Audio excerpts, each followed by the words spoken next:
P2M dari Universitas Negeri Jakarta. Mudah-mudahan syukur kita diterima Allah Subhanahu wa taala.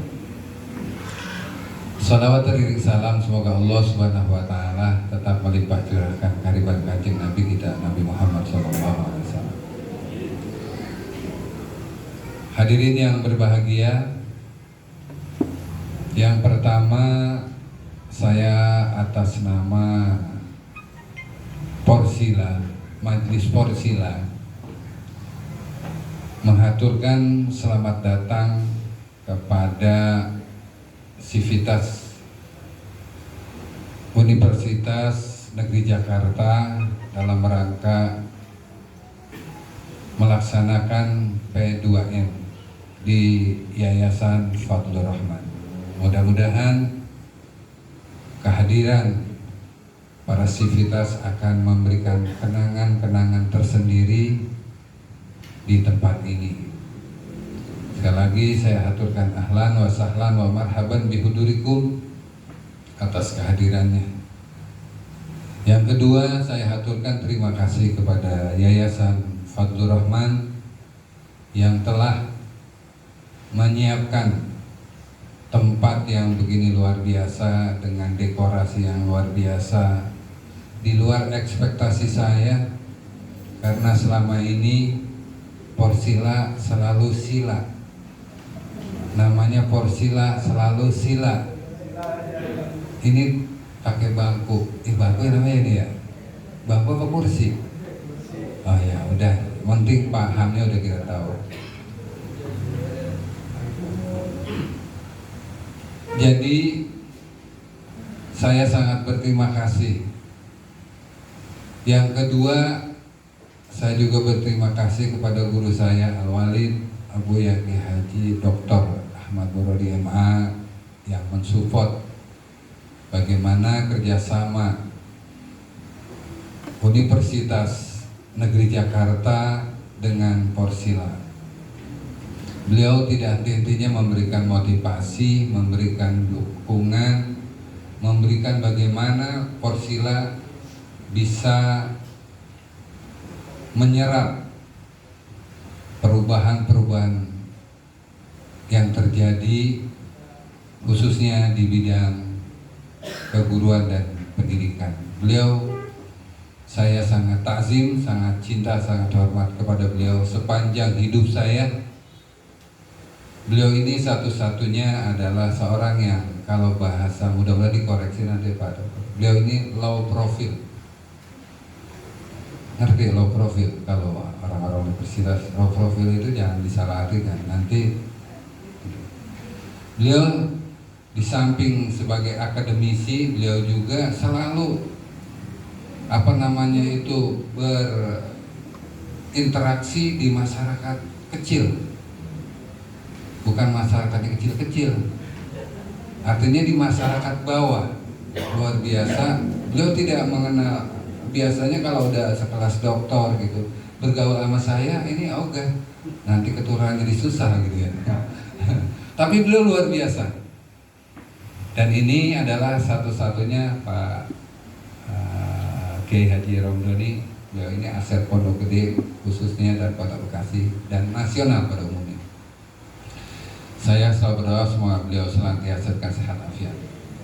Jadi beliau bukan hanya menyampaikan lewat lisannya, tapi lewat apanya itu, prakteknya. Contoh begini, maaf, saya sedikit agak panjang. Ketika kita membangun masjid di Megamendung, Porsila bangun masjid, dia himbau jamaah sekalian dan dia keluarkan isi kantongnya jamaah. Keren nggak kira-kira? Iya. Biasanya kan orang ayo, kantongnya diem aja. Tapi kalau beliau, saya saksikan dengan mata kepala sendiri karena kita selalu beraktivitas di masjid sana, beliau keluarkan. Kadang-kadang cash, kadang-kadang beliau pakai transfer. Pokoknya kalau beliau itu namanya dalam agama Islam itu ada namanya dinul al-Islam. Dinul Islam itu apa namanya? Teori dan praktek. Gitu namanya. Jadi beliau ini bukan hanya sekedar lisan, tapi selalu membuktikan dengan. Oleh karenanya kita doakan dua-duanya sehat, anaknya sehat, keluarga sehat, dan selalu ilmunya buat manfaat buat kita sekalian. Sekali lagi terima kasih Buya, mudah-mudahan selalu diberikan keberkahan oleh Allah SWT. Terima kasih. Itu barangkali mewakili Porsila, tentu juga permohonan maaf kepada Sivitas Universitas Negeri Jakarta apabila tata cara penyambutan segala macam ada kekurangan, saya mohon untuk maaf ya. Sedikit saya sampaikan bahwa Porsila ini adalah sebuah singkatan. Jadi yang namanya Porsila itu singkatan. Artinya kepanjangannya itu Forum Silaturahmi Masjid dan Musola serta Majlis Taklim.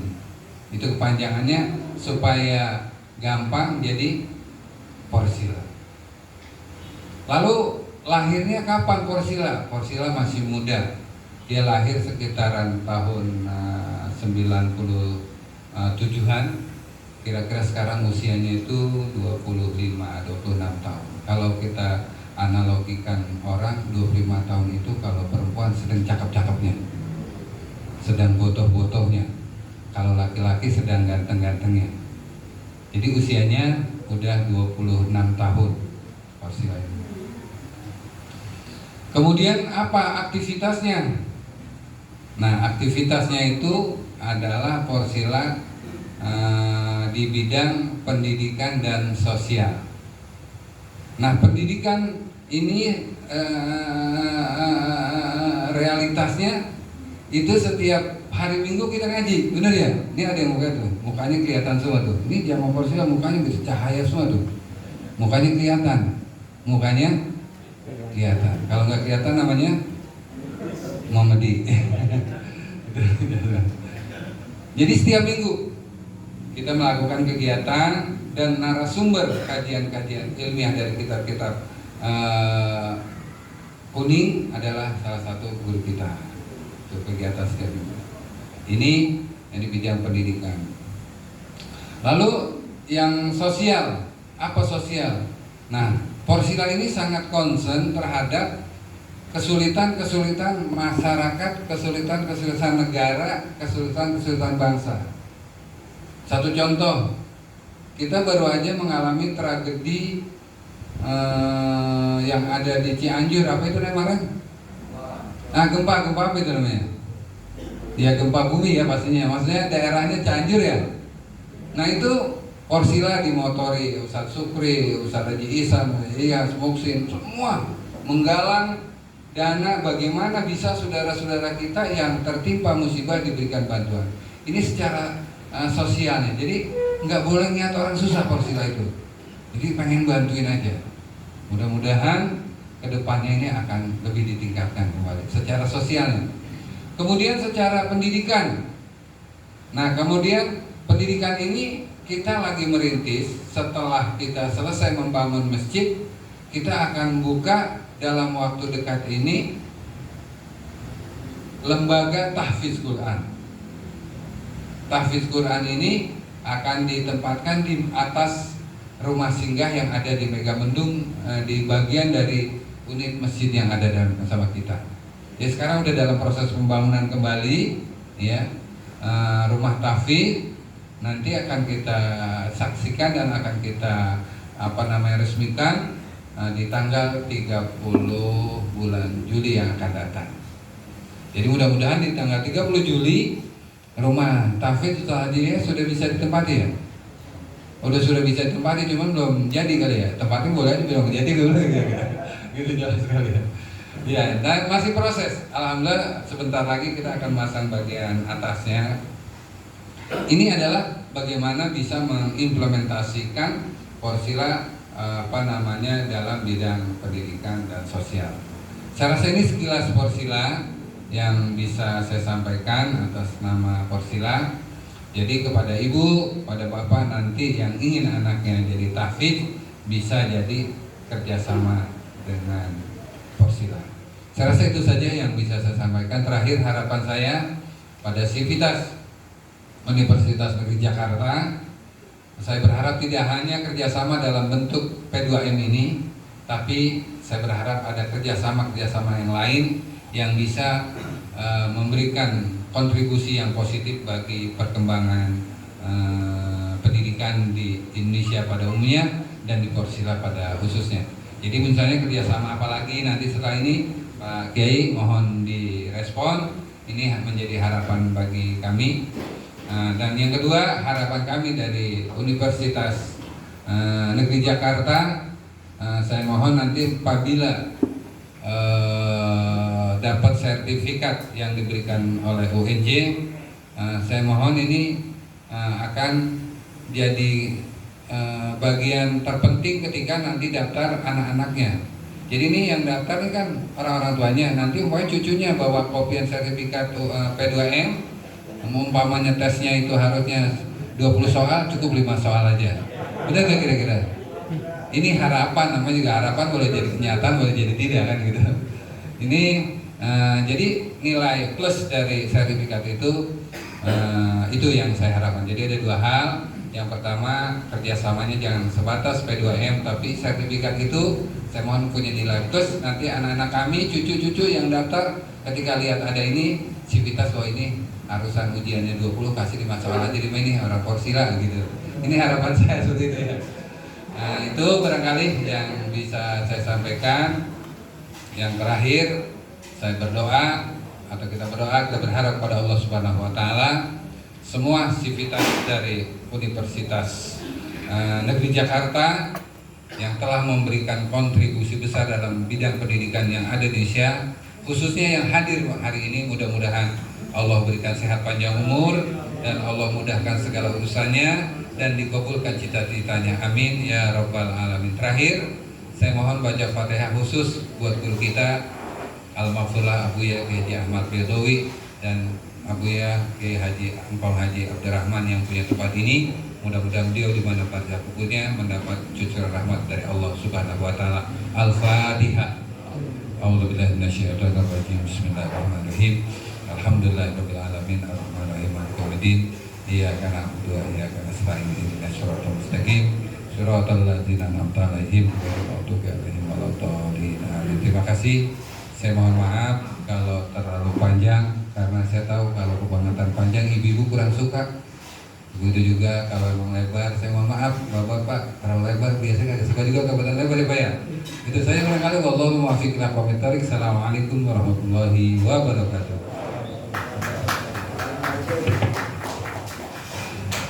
Baik, terima kasih kepada Ketua Majelis Porsila. Ya. Sambutan selanjutnya akan disampaikan oleh Sekretaris Yayasan sekaligus Kepala Sekolah MTS Fadlur Rahman kepada Ustadz Haji Abdul Rahim, Sarjana Agama. Disilakan.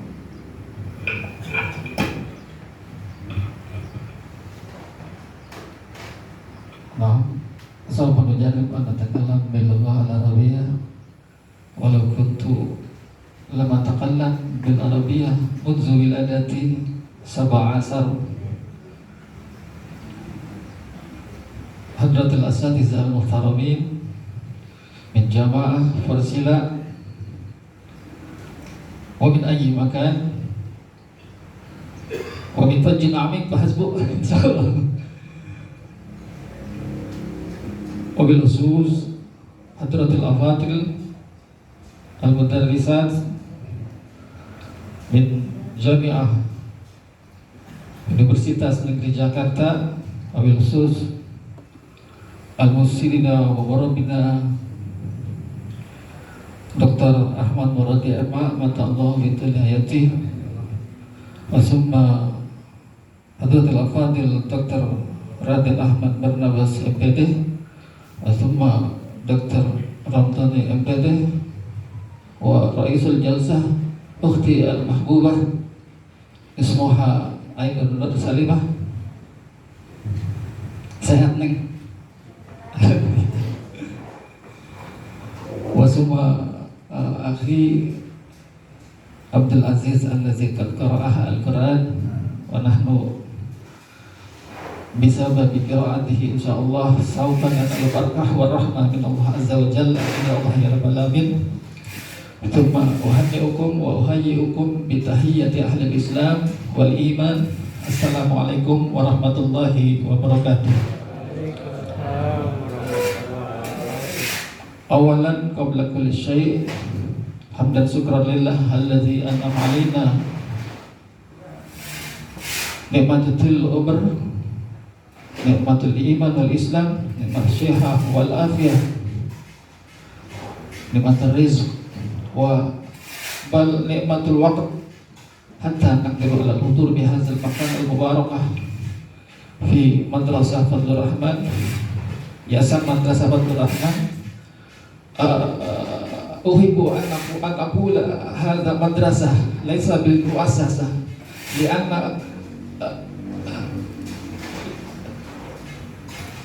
حينما أقول مدرسة فنذكر أن بعيد الزمان madrasah hatta nakdiru ala al-hudur bihazal madrasah Fadlur Rahman yang sangat sederhana ini li adai linahdura fi barnamij tata'unwan tatal mautu penguatan potensi berbahasa Arab masyarakat lewat budaya literasi. Fa insyaallah bihadzi barnamij saufa nuqaddimuha hadratul afadil min jami'ah UNJ wa saufa nanal al-ilm an-nafi'ah fi harakatul mujtama'ah fi literasi berbahasa Arab. Lianna lughah al-arabiyyah lughatul Islam, lianna al-arabiyyah lughatul jannah. Wali'anna al-arabiyyah sawfa wa insyaallah nahnu jami'an sawfa nadkhuluna ila al-jannah wa natakallamu ila lughatil arabiyyah. Fa insyaallah. Amin ya Allah ya rabbal alamin. Wa saniyan salatan wa salaman daimaini mutalabizini tuqaddimuha ila Habib sallallahu alaihi wasallam hatta man tabi'ahu ila yaumiddin. Amin ya Allah ya rabbal alamin. Semuanya yang saya hormati, saya cintai dan saya banggakan, wabil khusus guru-guru kita yang berada di depan ini. Alhamdulillah Pak Kiai, kemarin saya survei ke UNJ, anak saya masuk UNJ di MBS Fakultas Bahasa dan Seni. Gedungnya lagi dibangun Pak Kiai, gede banget, tinggi jurusan bukan bahasa Arab, bahasa Inggris. Namanya Najma Ashifa, dia di MAN 9, kemudian lewat pendidikan undangan dari MAN 9 masuk. Alhamdulillah. Ini yang harus sangat kos lah, pulang pergi bisa naik Honda Beat, ya nggak? Insya Allah. Ya. Saya sangat bersyukur dan berterima kasih sekali. Bahasa Arab aja yang udah sampai segitu aja dah. Emang sejak lahir saya nggak ngomong bahasa Arab. Jadi cuma ketika belajar aja tahu kita mau tuhnya berat ini. Ternyata tadi menurut pengajian Kiai Haji Ubaidillah, bahasa Arab kalau teliti itu katanya sampai 14 bahasa, 14 unsur yang ada di bahasa Arab, mulai nahwu, sorof, balaghah, batik, bayan, wa ghairu zalik min al-lughah Arabiyyah, banyak sekali. Jadi dalam waktu yang singkat ini insya Allah kita tidak mengurangi rasa cinta kita kepada bahasa Arab, insya Allah. Iya, saya sangat bersyukur sekali dapat kunjungan dari UNJ. Alhamdulillah UNJ kan Universitas Negeri Jakarta. Bini saya juga alumni UNJ, Fakultas MIPA. Saya alumni UIN Jakarta dulu, IAIN namanya.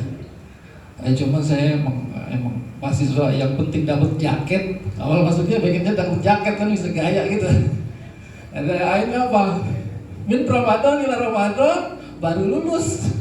Itu garap skripsi juga berat banget. Insya Allah. Iya, saya sangat berterima kasih, bangga sekali rasanya dapat kunjungan dari UNJ.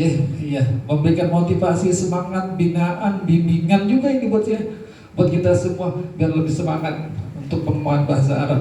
Bahasa Arab itu kayaknya insya Allah mudah-mudahan nggak pada alergi ke bahasa Arab. Padahal bahasa Arab bahasa Al-Quran. Jadi kita kalau ngerti bahasa Arab, ketika imam baca, kita tahu artinya paling dikit-dikit, tahu dikit-dikit, tahu kata kuncinya. Ketika tahu kata kuncinya, kita buka Al-Quran. Insya Allah. Gitu. Cuman kalau kita emang, ya al-adahnya, ya seperti itu, yang seperti kita rasakan. Oleh karena itu saya mengucapkan terima kasih jazakumullah ahsanal jazaa. Yang pertama kepada seluruh Sivitas Akademia UNJ Prodi Bahasa Arab, dosen-dosennya semua yang telah saya sebutkan tadi, mudah-mudahan kehadirannya memberikan pencerahan buat wabil khusus Madrasah Sahabatul Rahman, umumnya kepada jamaah Porsila dan yang lainnya juga hadir di sini. Amin ya Allah ya Rabbal alamin.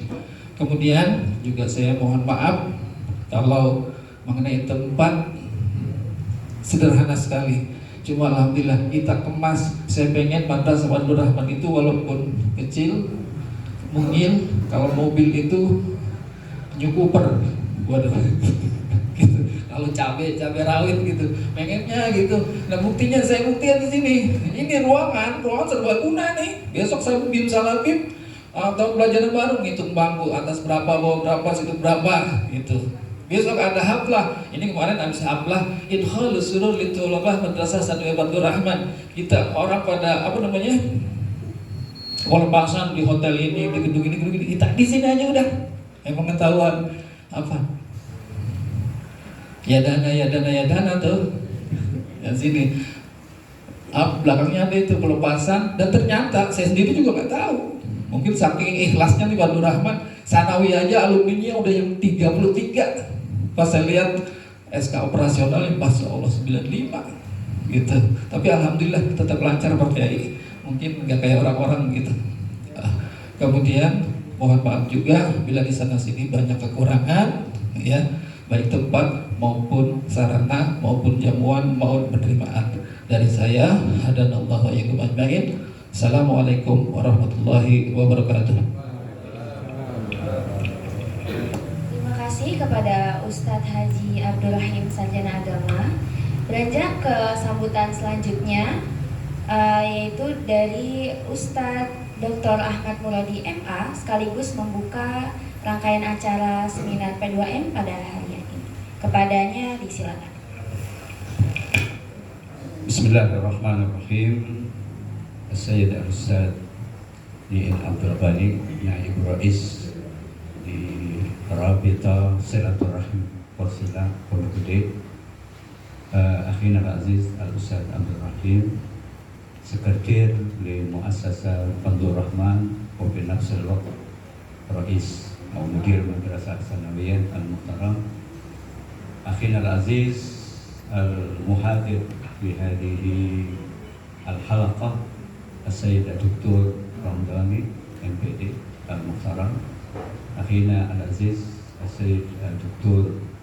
Raden Ahmad Barnabas Al-Muhtaram, Ayyuhal Budur Al-Kiram Al-Asatidah Wal-Ustadat Al-Muhtaramat, Uhayyikum bi-tahiyatil Islam, tahiyatan min indillahi mubarakatan thayyibah.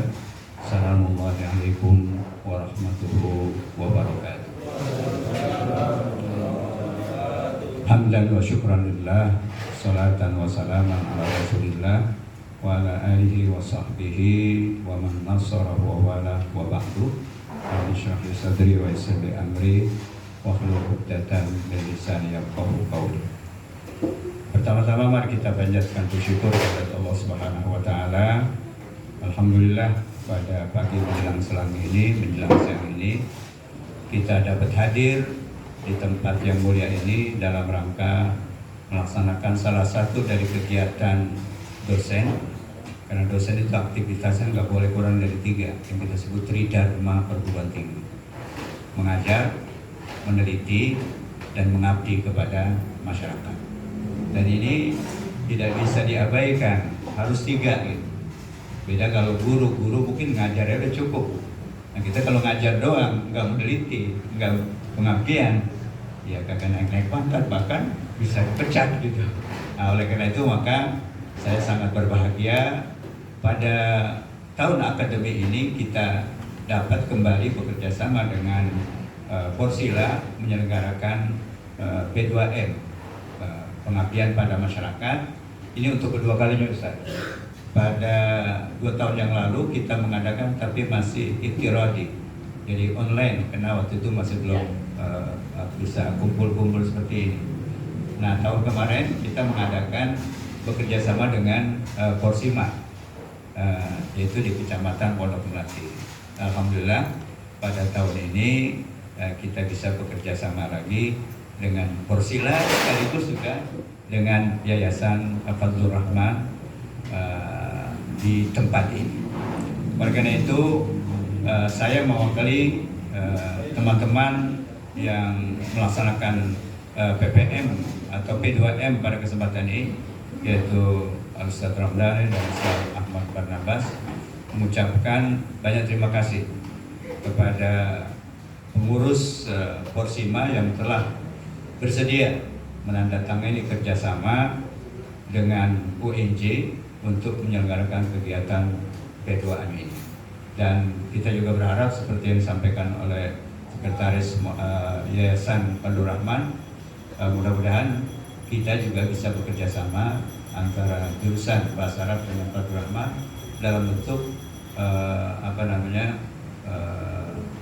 P2M ya, PKM. Kita sini sudah ada kerjasama dengan Asyafiyah.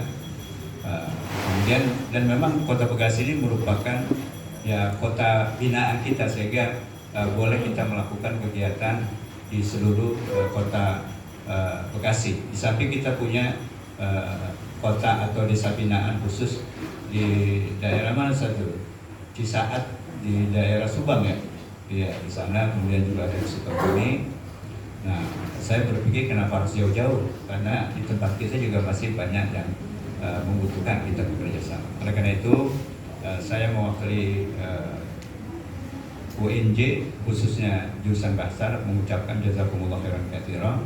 Banyak terima kasih kepada pengurus Porsila dan juga pengurus Yayasan Fadlur Rahman yang telah bersedia untuk melakukan kerjasama. Dan seperti harapan Pak Wakil Presiden Porsila tadi, bahwa kerjasama ini insya Allah bisa berlanjut seperti yang tadi disampaikan.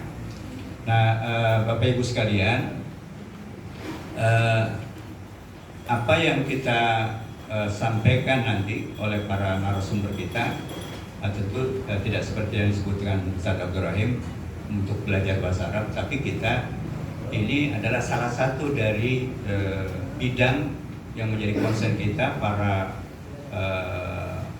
orang-orang atau para ustadz yang bertanggung jawab untuk mempersiapkan tenaga pengajar dalam bidang bahasa. Tentu seperti sudah Abdul Rahim tadi mengatakan, bahasa Arab itu sangat luas. Bidangnya ada yang kita sebut dengan anasirul lughat, unsur bahasa, mulai dari as-saut tentang bunyi, kemudian mengenai al-kalimah, al-mufradat, wal jumlah, ditambah lagi dengan fawaid, nahwu, segala macam, dan keterampilan menyimak, berbicara, membaca dan menulis. Itu sangat luas. Nah, dalam konteks kita ini seperti yang tertera pada judul di bawah di belakang ini, yaitu ingin memberikan wawasan literasi kepada jamaah Porsila khususnya, bagaimana kita bisa memanfaatkan metode-metode baru yang ditemukan oleh para pakar dalam bidang pengajaran yang terkait dengan bahasa Arab, karena juga kita tahu bahwa Al-Quran bahasa Arab, sehingga kita belajar dan mengajarkan bahasa Arab, otomatis kita juga belajar dan mengajarkan Al-Quran. Apalagi salah satu topik nanti yang akan sampaikan, salah satu metode yang baru ditemukan, dan tentu kita terus mencari metode-metode yang lebih efektif dalam pembelajaran Al-Quran. Kita dulu zaman kecil kita metodenya bukan metode Iqra, bukan metode apalagi yang Al-Barqi, tapi metode Al-Baghdadiyah. Metode Al-Baghdadiyah yang dulu kita belajar dari nol tentang belajar Al-Quran. Nah, ada metode baru yang nanti akan dipresentasikan, yaitu yang disebut Al-Qaidah An-Nuraniyah. Nah, tentu ini menjadi satu alternatif supaya anak-anak kita itu belajar bahasa Arab yang notabene juga bahasa Al-Quran lebih singkat, lebih efektif dan juga lebih cepat, sehingga bisa cepat memahami tentang tata cara baca Al-Quran mulai dari nol. Di samping otomatis tentu makharijul hurufnya, kemudian juga akan berangkat selanjutnya kepada pemahaman penghafal dan lain sebagainya. Karena itu juga nanti ada sekilas tentang metode bagaimana kita bisa memahami kutubus sofro atau kitab kuning dalam memahami sumber-sumber ajaran Islam di samping Al-Quran dan Sunnah Rasulullah SAW. Oleh karena itu, sekali lagi kami menyampaikan atas nama UNJ banyak terima kasih kepada pihak Porsila dan juga pihak Yayasan Fathur Rahman yang telah bersedia dan memfasilitasi seluruh kegiatan ini. Kami hanya bisa mengucapkan jazakumullah khairan katsira. Mudah-mudahan tenaga, pikiran, fasilitas yang disiapkan untuk kegiatan ini menjadi amal soleh untuk kita semua. Begitu juga kami ucapkan terima kasih kepada seluruh anggota Porsila atau yang lainnya yang sejak awal memberikan dukungan terhadap kegiatan ini, dan terbukti bahwa dari awal sudah mereka mendaftarkan diri, dan hari ini dibuktikan apa yang mereka catat di WA itu dengan kehadiran. Nah tentunya ini mudah-mudahan kita berharap menjadi amal soleh, menjadi bekal bagi kita untuk bisa menularkannya kepada anak didik kita masing-masing, hasil dari apa yang kita peroleh nanti dari para narasumber. Nah akhirnya saya mohon maaf mewakili UNJ dan teman-teman yang melaksanakan kegiatan ini apabila dalam penyelenggaraan dan persiapan ini kelihatannya mendadak gitu, karena panitianya ini kan juga dari jauh-jauh, ada yang dari Bogor, ada yang dari mana, sehingga mereka baru sempat hadir pada di tempat ini pada pagi hari ini. Tapi saya kira tidak mengurangi kesiapan-kesiapan dari kita semua. Oleh karena itu mudah-mudahan seluruh aktivitas dan kegiatan dan tenaga pikiran, mungkin juga harta yang kita keluarkan itu menjadi bekal kita yang nanti kita akan saksikan dan lihat hasilnya di hadapan Allah Subhanahu wa taala. Terakhir, tentu kami juga akan memberikan sedikit ya kenang-kenangan kepada Porsila ya. Di samping sertifikat juga Ustaz kayaknya ada nominalnya juga ini sebagai ya uang insentif apa-apa untuk Porsila. Untuk itu di akhir sambutan saya sekali lagi saya mohon maaf dan terima kasih. Mudah-mudahan apa yang kita lakukan menjadi amal soleh kita. Dan saya lupa menyampaikan salam dari Presiden Porsila tadi langsung menelpon saya dan ingin menyaksikan acara pembukaan. Beliau sedang ada di muka, sedang mempersiapkan diri untuk melaksanakan puncak pelaksanaan tadi nanti pada tanggal 9 Zulhijjah. Terima kasih. Billahi taufiq wal hidayah. Assalamualaikum warahmatullahi wabarakatuh. Ya, sekaligus saya buka acara kegiatan pengabdian pada masyarakat yang diselenggarakan oleh para dosen dan sivitas akademika Universitas Negeri Jakarta yang bekerjasama dengan Porsila dan difasilitasi oleh Yayasan Fathur Rahman. Sama-sama kita buka dengan membaca. Uji dalam menghaluskan kata, membesarkan perkara dan lain-lain ini beda-beda. Beda-beda. Dan bahasa Arab sangat kaya saudara ya dengan ini semua. Luar biasa. Istilah-istilahnya juga aneh-aneh. Konteksnya juga beda-beda. Tadi saya buka snack video, ada omongan Gus Dur sama Raja Fahad, yaitu ketika ada ulama dari pondok berangkat haji, begitu keluar dari hotel, dia lihat di pinggir jalan ada papan pengumuman. Papan pengumuman. Di kiai biasa di pondok, biasa baca kitab kuning. Begitu di papan pengumuman tulisannya adalah mamnu'ud dukhul. Lain. Kata Kiai, ini siapa yang mau dukhul di sini? Yang enggak aja orang Arab. Masa di sini pada dukhul gitu.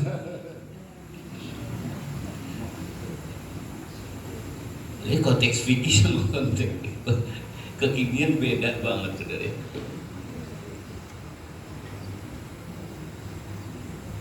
Perbedaan kekayaan kosakata. Ini saya kasih contoh di sini dikit ya tentang perbedaan kosakata. Dalam bahasa Indonesia, bahasa kita, saudara, banyak kosakata yang berasal dari bahasa lain, terutama bahasa Arab, apalagi, saudara ya. Waduh, luar biasa banyaknya. Kayaknya kalau gak ada bahasa Arab, orang Bekasi gak bisa ngomong udah. Orang Indonesia gak bisa ngomong.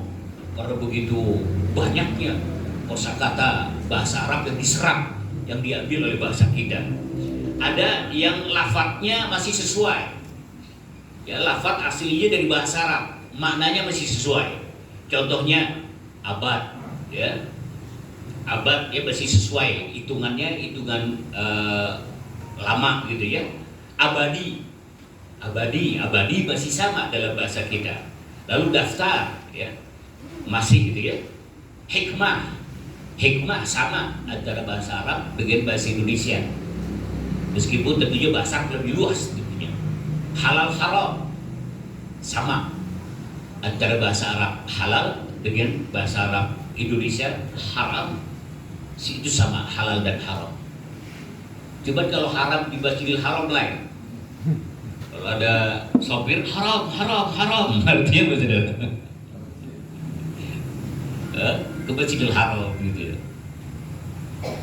Tarik artinya minggir, saudara. Lalu ada yang lafalnya berubah tapi artinya tetap. Lafadznya sudah berubah tapi artinya masih tetap. Contohnya berkah, barokah, asalnya barokah, di kita jadi berkah. Di orang Bekasi kalau tahlilan dapat berkah. Akhirnya ada pantun, 1 ditambah 1 sama dengan 2. Kalau lu cari mantu, cari dong yang bisa baca doa. 2 tambah 2 sama dengan 4. Ntar habis doa dapat berkat. 4 tambah 4 8, dapat berkat, gue makan. 8 tambah 8 16, habis makan gak punya beras. 16 tambah 16 32, gak punya beras, minta aja sama mertua. Mertuanya denger, diterusi sama mertuanya. 32 tambah 32 64. Lu minta sama mertua, pala lu kejar. Jenis juga bahasa Arab yang sudah berubah pelafalannya. Jins, jadi jenis. Derajat, ya, darajah. Artinya sama, derajat, darajah. Rezeki, rezeki sama artinya. Ucapannya aja berubah. Lalu ada yang lafadznya tetap tapi artinya berubah. Lafadznya sih tetap tapi artinya berubah. Contohnya ahli. Ahli dalam bahasa kita yaitu orang yang mempunyai kemampuan. Wah, dia ahli silat. Oh, berarti jago silat. Dia ahli mekanik, jago mekanik. Tapi dalam bahasa Arab ahli itu artinya orang yang berasal dari sesuatu. Min ahli Makkah, min ahli Indonesia. Nah, jadi bahasanya katanya masih sama, tapi maknanya sudah berubah. Kalimat dalam bahasa kita, kalimat itu ungkapan kalimat. Tapi dalam bahasa Arab kalimat kata. Tulisannya sama kalimat, tapi maknanya sudah berubah. Ada juga yang lafadznya sudah berubah, lalu artinya juga berubah. Contohnya logat. Logat, kalau bahasa kita, logat itu ya aksen, dialek. Logat Betawi Ada Betawi iye, ada Betawi ora, ada Betawi ieu. Logat. Asalnya kan lugo. Lugo yang bermakna bahasa. Naskah itu asalnya di bahasa Arab nuskhoh yang bermakna secari kertas. Dan seterusnya, teman-teman semua, saya tidak perpanjang ini karena saya yakin teman-teman juga sudah paham, yaitu proses penterjemah tidak bisa lepas dengan perbedaan kaidah kedua bahasa yang saling berbeda, lalu ditambahi dengan adanya takdim, takhir, lalu adanya tausi, tabdil, perluasan, penyempitan, lalu ada cara penerjemahan isim, huruf dan fi'il, lalu persamaan atau perbedaan kedua bahasa.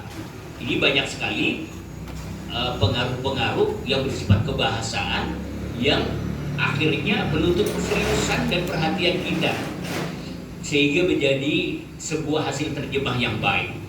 Belum lagi terjemahan dipengaruhi oleh problematika non-linguistik. Problematika non-linguistik ini yang sangat berat juga untuk kita tekuni dan pahami. Kalau Quran, kita harus memahami tafsir Al-Qur'annya. Lalu ada ma'ani al-muskilah, makna-makna yang muskil. Lalu i'rabnya juga kita harus memahaminya. Lalu termasuk syarah hadisnya. Syarah hadis kalau kita sedang mengkaji hadis. Lalu termasuk gharibnya, ya. Lalu usul fiqihnya. Lalu budaya-budaya terkait, ya, yang sedang ngetren seperti pada zamannya sekarang ini. Jadi kita ambil kesimpulan teman-teman bahwa proses terjemah memerlukan wawasan pengetahuan yang sangat luas, baik dari segi bahasa maupun non bahasa. Menterjemah adalah praktik multidisiplin, ya. Ilmu syar'i dan ilmu alat bahasa usul sehingga diperlukan literatur dalam multidisiplin ilmu, tidak berdiri dengan sendirinya. Bekal dalam menerjemah itu tidak hanya kamus dengan kemampuan berbahasa saja, tidak hanya cukup mengambil dari kamus, namun juga perlu menguasai disiplin ilmu, terutama disiplin ilmu yang sedang diterjemahkan. Sekarang teman-teman semua menerjemah sangat mudah karena sudah banyak aplikasi terjemah, yaitu Google Translate, ya, banyak sekali itu. Ini problem buat kita yang ngajarin terjemah di kampus itu anak-anak kadang-kadang ya potong letter aja, ambil jalan sikat. Kalau kita kasih tugas, udah tinggal dia bold ditebit semua, diklik kanan, di copy, di insert, di paste ke Google Terima, langsung keluar semua. Cuman orang genah, isinya orang genah. Makanya di dalam bahasa Arab, dalam bahasa Inggris itu perlu adanya final touch, ya, sentuhan akhir. Jangankan pakai Google Terjemah, saudara. Tidak pakai Google Terjemah saja, kalau kita ingin menerjemah, kita memerlukan final touch, sentuhan akhir. Sebelum kita share, kita sampaikan, maka kita lihat dulu, ini benar gak nih? Ini wajar gak nih? Normal gak nih? Sesuai dengan kaidah bahasa kita, bahasa Indonesia. Nah, itu baru kalau sudah kita perhatikan sentuhan akhirnya, baru kita bisa share. Apalagi dengan Google Translate, aduh, ampun, ya, anak-anak kita ini memang zaman instan, ya, maunya yang serba cepat aja, sudah berantakan bener-bener udah kalau mempergunakan Google Translate. Contoh-contohnya teman-teman sudah bahas sedikit, ya, seperti ini. Kita lihat contohnya di sini, hajja Muhammadun ila baitillah. Hajja Muhammadun ila baitillah, telah berhaji Muhammad ke Baitullah. Ini terjemah secara harfiah yang biasa kita lakukan, fi'il duluan. Ya, telah berhaji Muhammad ke Baitullah. Namun ini tidak sesuai dengan pola kalimat bahasa kita, bahasa Indonesia. Sehingga perlu adanya adaptasi. Adaptasinya adalah yaitu merubah polanya. Yang tadinya fi'il, fa'il, jar majrur keterangan, maka kita rubah menjadi mubtada khobar keterangan. Muhammad telah berhaji ke Baitullah. Yang sering kita baca qala Allah Ta'ala, qala Allah Ta'ala, dan sering di antara kita yang menerjemahkan berfirman Allah Ta'ala. Betul, cuman kurang tepat dari sisi kebahasa sasaran bahasa Indonesia. Yang paling tepat Allah berfirman, karena pola kalimat yang ada di dalam bahasa Indonesia seperti itu. Tidak ada fi'il dulu dalam bahasa Indonesia. Al-mushafu jamil, al-mushafu jamil, mushaf indah, Al-Quran indah. Ini kalau kita terjemahkan secara harfiah bahasa Arab, mushaf indah. Kalau bahasa Indonesia gimana? Kurang tepat. Karena seolah-olah terkesan bukan kalimat lengkap. Ya, sehingga dalam bahasa sasaran perlu diadaptasi lagi. Yaitu dengan menambahkan kata penunjuk ini atau itu. Al-mushafu jamil, mushaf itu indah, mushaf itu bagus gitu. Jadi ada adaptasi namanya, penyesuaian dalam bahasa kita, bahasa Indonesia. Contoh lagi, mabni majhul, ya, bentuk pasif. Surirtu biliqa'i syekh, surirtu biliqa'i syekh Dr. Ahmad Muradi. Kalau kita terjemahkan, saya digembirakan, saya telah digembirakan dengan pertemuan bersama Syekh. Saya telah digembirakan. Surirtu, mabni majhul. Ana masrurun biliqa'i Syekh. Yang tepat adalah kita rubah surirtu biliqa'i Syekh. Kalau kita mau terjemahkan dengan ana masrurun biliqa'i Syekh. Saya senang, bukan saya disenangkan, saya digembirakan. Saya senang bertemu dengan para syekh, dengan para guru, dengan para kiai. Nah, teman-teman sekalian, begitu pula terjemahan di dalam bahasa Arab dari bahasa Indonesia ke bahasa Arab, bahasa Arab bahasa Indonesia. Jadi banyak sekali faktor-faktor yang perlu kita perhatikan berkaitan dengan faktor kebahasaan, ya, ilmu-ilmu bahasa, dan faktor non kebahasaan, ilmu-ilmu pendamping, termasuk situasi dan kondisi. Nah, yang terakhir, saya sering coba terjemahin bahasa Indonesia ke dalam bahasa Arab, terutama dari bahasa lagu-lagu, saudara. Saya senang terjemahin lagu-lagu ke dalam bahasa Arab, lalu nanti saya sebar ke anak-anak. Salah satu contohnya yang sekarang lagi keren itu judulnya Ikan di Dalam Kolam. Bahasa Arabnya apa? Samakun fil birka. Samakun fil birka, ada di situ. Saya saat itu udah di share.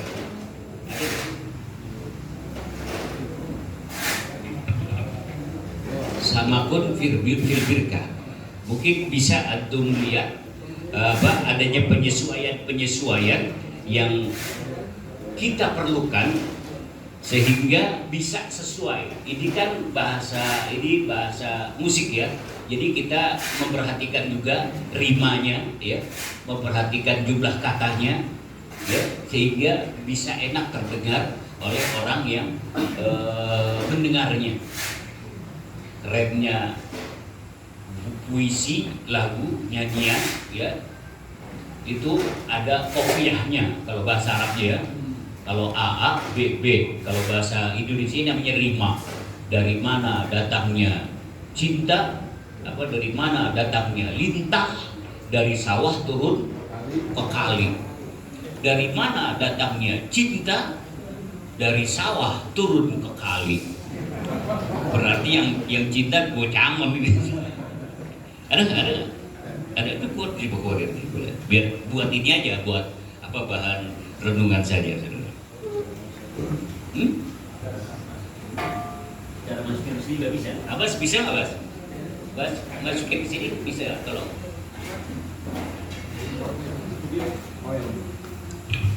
Bila ingin melihat ikan di dalam kolam, ini masih mudah sama nih ya.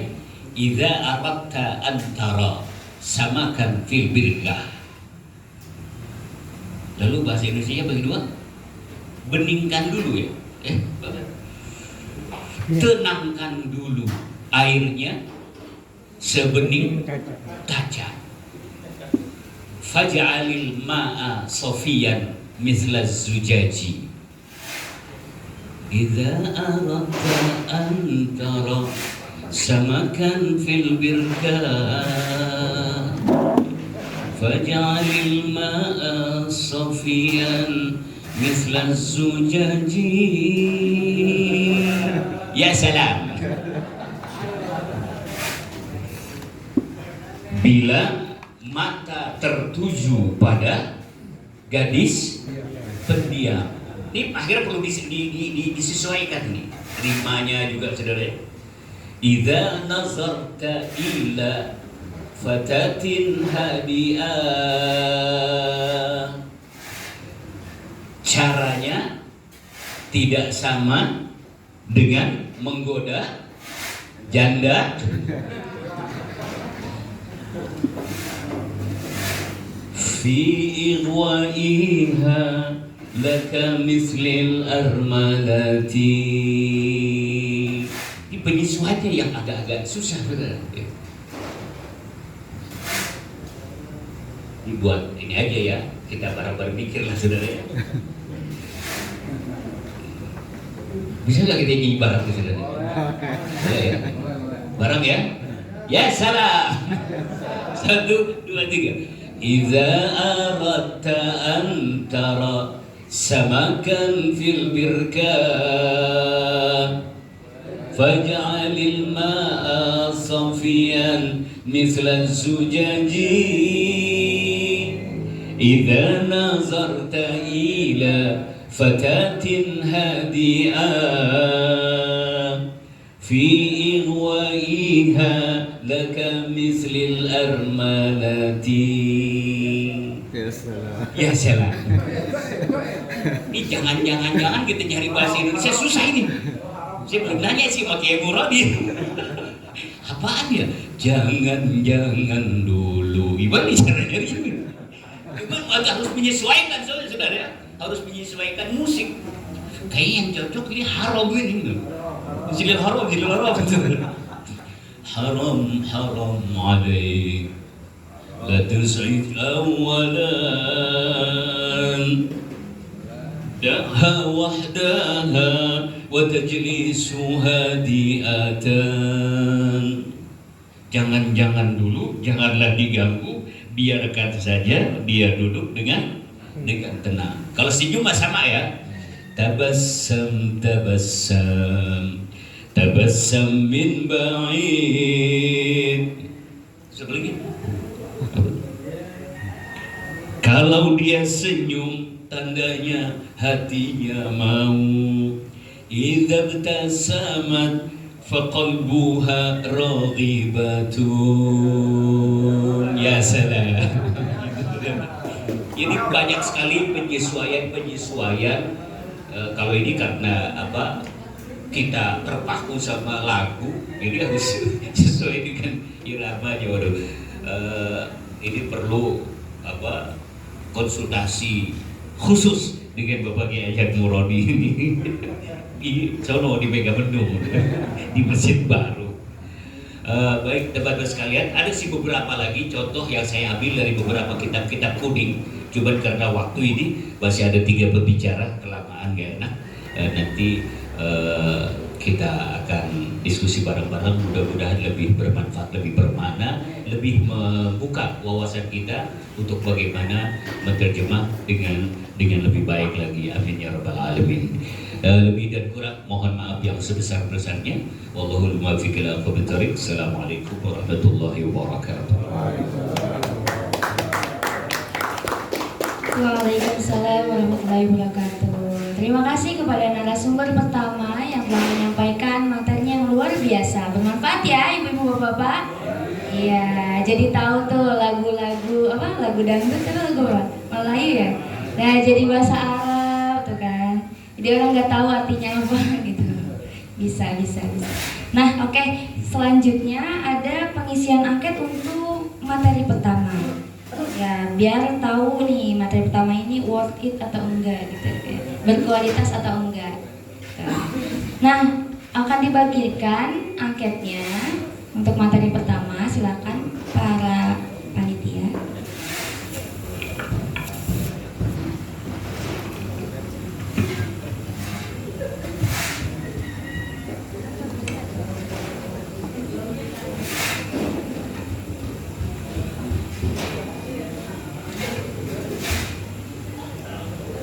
Di sini ada beberapa pertanyaan, jawabannya jangan takut salah ya, nggak ada benar, nggak ada salah. Jadi sesuai aja apa yang dirasa bapak-bapak, ibu-ibu dalam menerima materi pertama tadi. Di sini judulnya angket kepuasan pelaksanaan P2M FBS UNJ tahun 2023. Lalu ada sesi ya di atas. Ada 1, 2, 3, silahkan disilang sesi yang satunya disilang ya. Disilang atau di checklist, yang penting ditandain kalau angket itu angket pertama ya.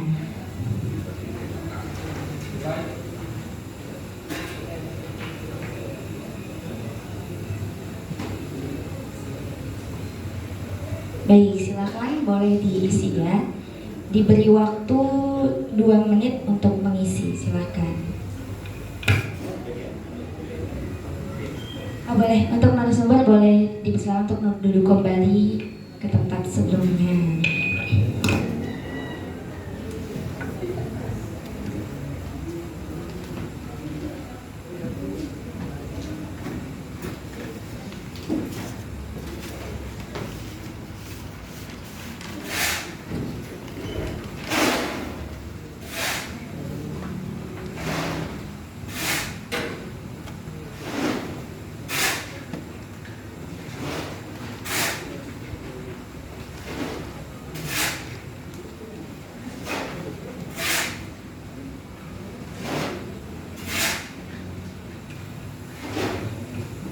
Ya, 1 menit lagi ya, bapak-bapak, ibu-ibu.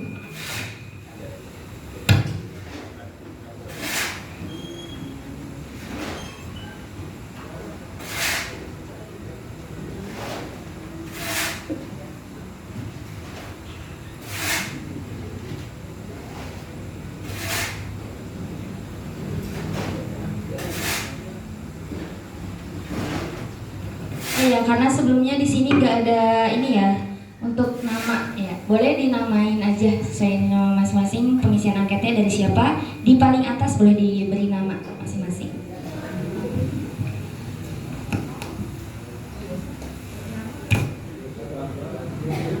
Kelas ya, jangan lupa kelas ya.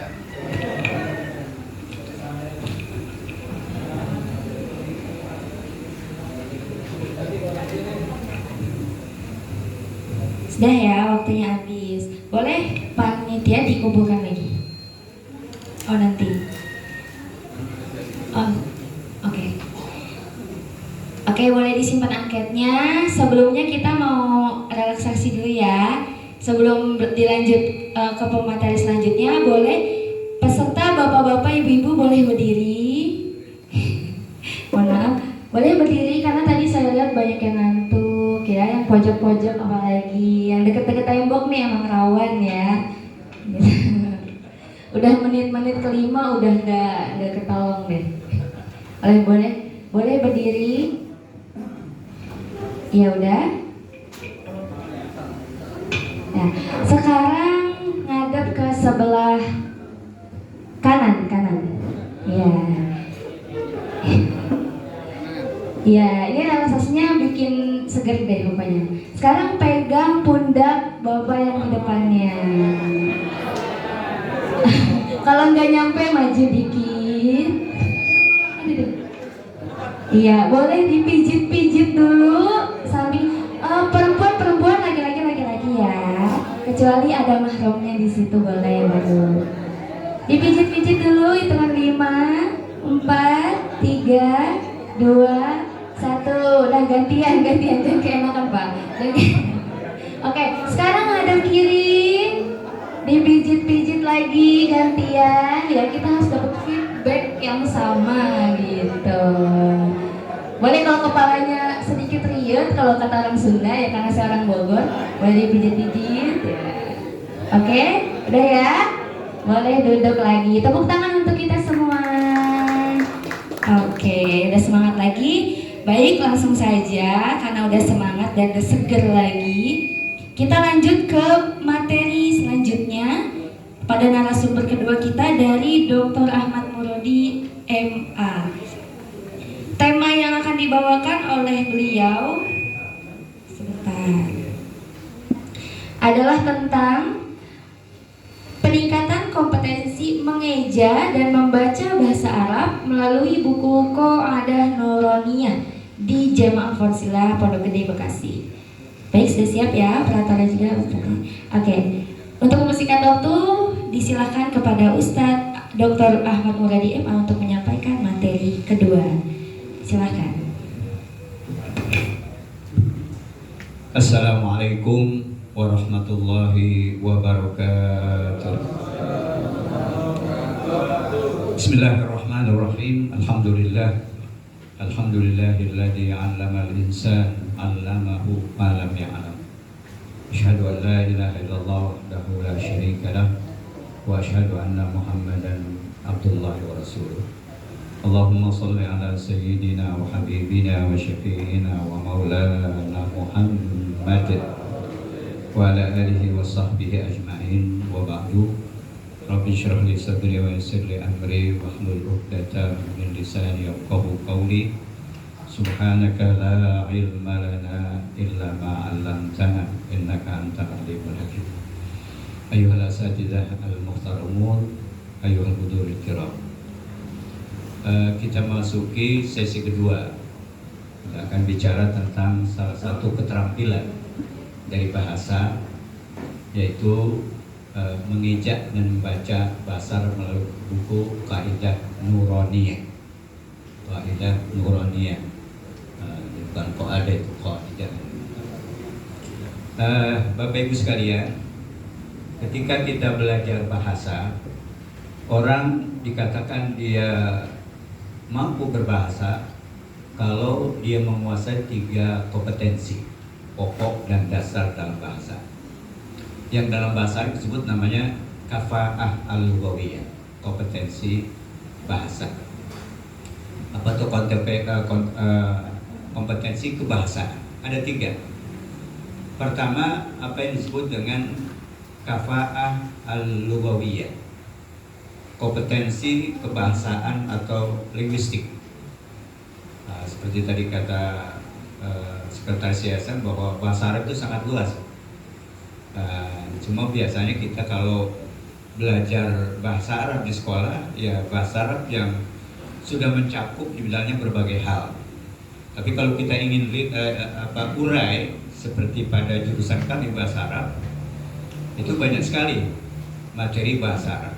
Nah, kita akan jelaskan secara umum sebelum masuk pada materi bahwa seseorang disebut kompeten, zu kafa'atin fil lughah, kalau dia menguasai 3 kafa'at lughawiyah, yaitu 3 kompetensi di dalam berbahasa. Yang pertama, apa yang disebut dengan al-kafa'ah al-lughawiyah, kompetensi linguistik atau kebahasaan.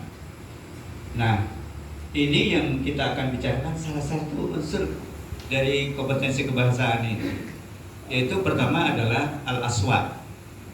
Kompetensi bagaimana kita melafalkan, mengeja dan mengeluarkan bunyi-bunyi itu yang disimpulkan dalam bentuk huruf yang kita sebut dengan huruf hijaiyah. Yang ada berapa jumlahnya? 28. Kalau alif lam digabung jadi 29 kan? Dan itu satu alif dan lam, berarti jumlahnya 28. Nah, ini kita sebut dalam istilah linguistik dengan al-aswat. Jadi bagaimana cara kita melafalkan bunyi bahasa asing yang kita pelajari, jumlahnya dalam bahasa Arab itu ada 28. Nah, ini kadang-kadang kita guru menganggap gampang gitu dalam melafalkan bunyi-bunyi yang 28 itu. Padahal faktanya banyak di antara kita yang tidak bisa melafalkan bunyi itu secara tepat. Kenapa? Nah, ini sebabnya. Reasoningnya, alasannya kenapa kita orang Indonesia sulit melafalkan bunyi-bunyi itu, atau yang kita sebut biasanya kita menyimpul bunyi itu huruf. Huruf itu simbolnya. Simbol itu bisa dengan simbol Arab, simbol Latin, simbol kanji, sebagainya. Tapi yang kita fokuskan pada bagaimana bisa melafalkan, mengeluarkan, mengucapkan bunyi-bunyi itu. Karena ternyata dari 28 bunyi yang kita sebut huruf itu, pernah itu nggak ada berapa kira-kira yang tidak ada bunyi itu dalam bahasa Indonesia, bahasa ibu kita. Pernah gitu nggak? Belum ya. Nah, itu sebabnya harus kita tahu di mana yang tidak ada supaya kita fokus di dalam pembelajaran bahasa, terutama baca Al-Quran, pada bunyi-bunyi yang tidak ada dalam bahasa ibu kita, bahasa Indonesia. Ternyata ada setengahnya itu nggak ada. Ada 14 dan 28 bunyi yang tidak ada dalam bahasa ibu kita. Nah, yang tidak ada itulah harus kita fokuskan ketika kita mengajarkan anak-anak kita aksara pelafalan bunyi bahasa Arab. Misalnya yang paling gampang, bahasa kita itu, bahasa Arab itu ada A, ada A. Bahasa kita ada apa saja dari yang dua itu? A aja kan? Yang persis sama Hamzah dan A kan? Ain ada nggak? Nggak ada. Makanya kalau nggak dipaksakan kita mengajarkan, memaksakan diri kita untuk melafalkan sesuai dengan pronunciation-nya atau makharijul huruf, maka yang keluar apa? A kan? Padahal itu misalnya dalam urutan kata Fatihah yang kita baca an-amta kan? Mungkin kita kurang perhatikan, bisa aja orang baca an-amta kan? Alhamdulillahirabbil alamin kan? Kayaknya udah benar banget gitu menurut bahasa kita. Tapi menurut bahasa Arab nggak boleh karena ada A gitu. Hamzah ha. Kemudian ada apa lagi yang dekat aja dua huruf? Ha dengan ha kan? Yaumun nahar apa yaumun nahr? Nah, itu beda kan? Ha dengan ha. Kalau kha mirip tapi agak jauh. Tapi ha dengan ha itu kita sulit membedakan kalau nggak dipaksakan. Alhamdulillah. Kaifa halu? Alhamdulillah. Kayaknya udah benar banget kan? Alhamdulillahirabbil alamin. Padahal kurang tepat melafalkan haknya kan? Nah, belum lagi nanti ada za, ada zo, ada zai, ada jim. Kita dari 4 itu punya jim doang. Za, zo, zai enggak ada. Maka dipastikan kalau dia nggak belajar dari kecil bunyi-bunyi itu, maka akan sulit bisa melafalkan bunyi sesuai dengan makharijnya, kecuali yang ada dalam bahasa kita yaitu jim. Kemudian ada sin, ada shin, ada so, ada apa lagi tuh?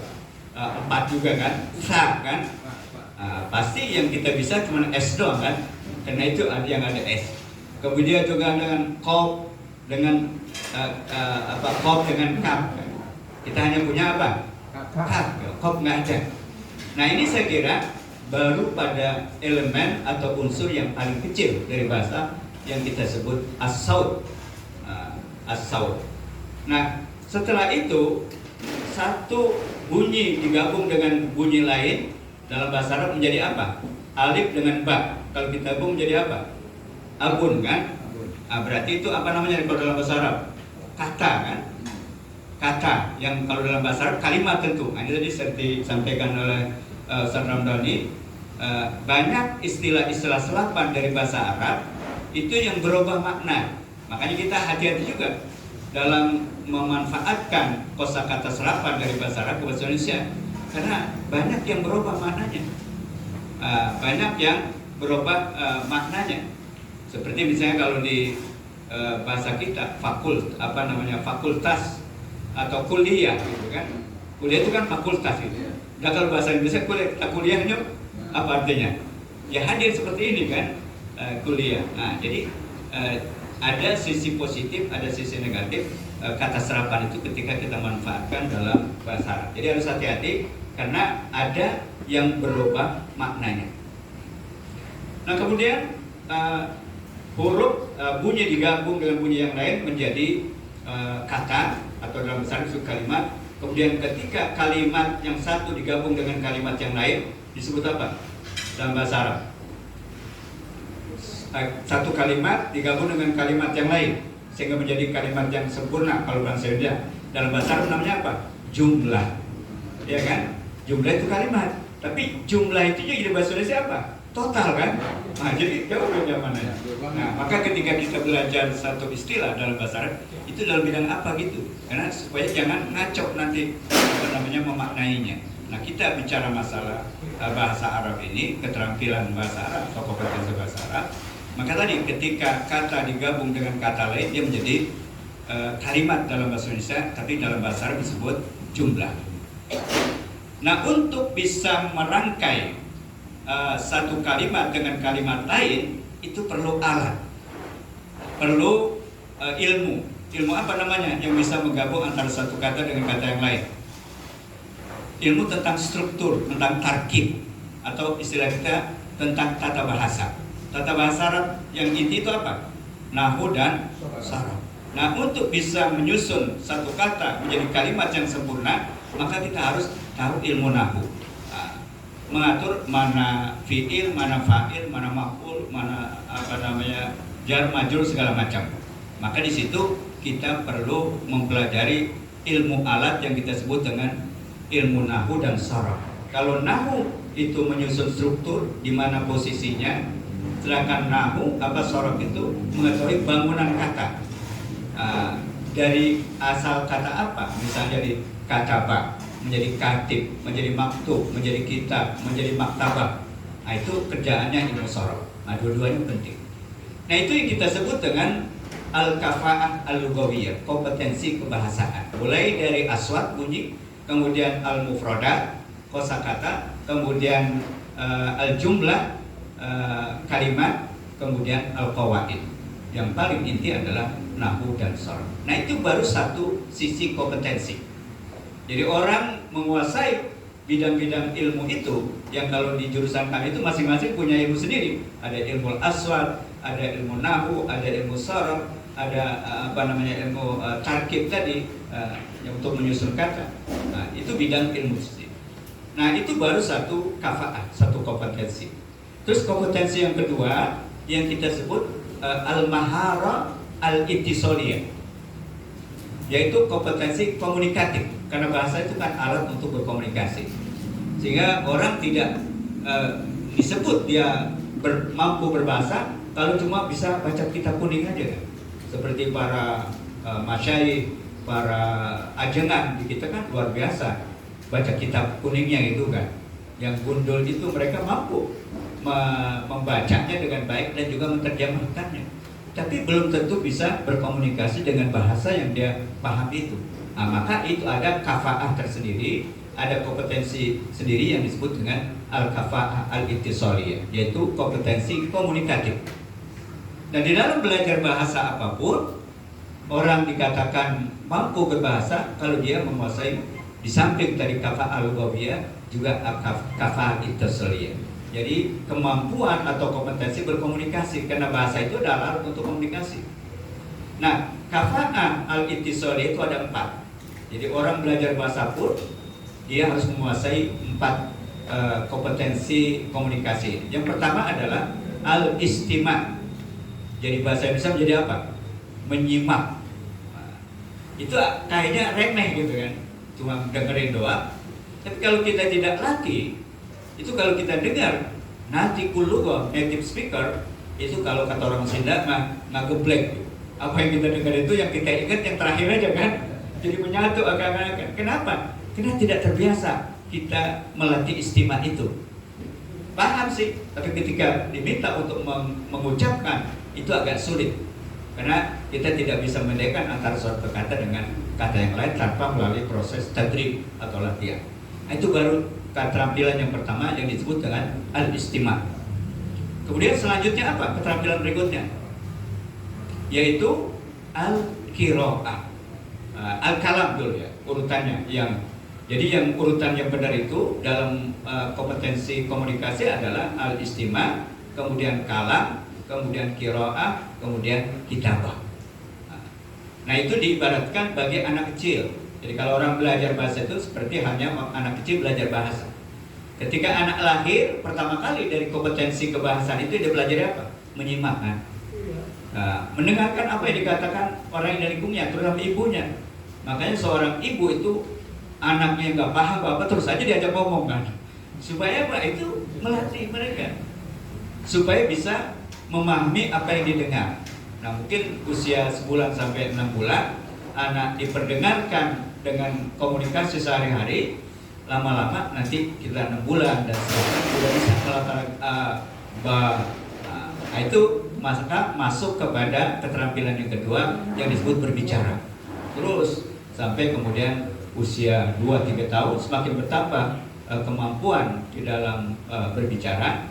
Kemudian nanti ketika sudah sampai usia PAUD, usia dini, masuk TK, maka dia mulai mempelajari keterampilan berikutnya, yaitu membaca simbol-simbol tadi, apa yang dengan A, B, T, Sa, kalau kita A, B, C segala macam, yang sudah dia dengar dengan baik dan juga bisa melafalkannya. Terus dibandingkan apa yang dia lafalkan, apa yang dia dengar itu dengan simbol-simbolnya tadi yang kita sebut dengan huruf. Nah, itulah langkah awal untuk bisa membaca. Nah, kemudian nanti yang paling terakhir adalah maharatul kitabah.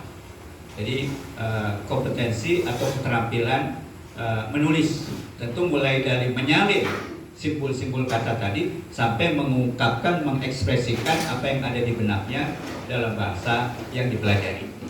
Nah, ini kompetensi yang kedua yang disebut dengan kompetensi komunikasi atau dalam bahasa Arab disebut al-kafa'ah al-ittisaliyah. Nah, itu yang kedua. Yang terakhir adalah al-kafa'ah as-saqafiyah, kompetensi budaya. Kenapa? Karena bahasa itu bagian dari budaya, sehingga budaya satu masyarakat akan terekspresikan melalui bahasa itu. Nah, maka bahasa yang kita sebut body language atau al-lughah al-badaniyah itu bisa berbeda antara satu masyarakat dengan masyarakat lain.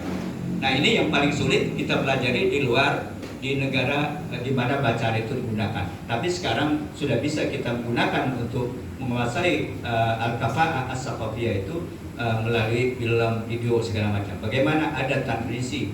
Kalau kita belajar bahasa Arab, ya tradisi orang Arab dalam berbicara, dalam berkomunikasi, dalam berinteraksi. Nah, itu yang disebut dengan kafa'ah as-saqafiyah.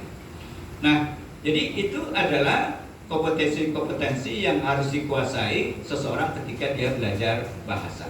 Sekali lagi, yang pertama adalah al-kafa'ah al-lughawiyah yang tadi cukup banyak bidangnya, kompetensi linguistik atau kebahasaan. Yang kedua adalah al-kafa'ah ittisaliyah, yang 4 tadi yaitu kompetensi keterampilan yang 4, yaitu mulai dari menyimak, berbicara, membaca dan menulis. Kemudian yang terakhir adalah al-kafa'ah as-saqafiyah, kompetensi budaya. Nah, itu seseorang bisa dikatakan menguasai bahasa, maka dia harus menguasai 3 kafa'ah itu. Samping tentu tadi karena bahasa adalah alat komunikasi, maka dia harus pahami.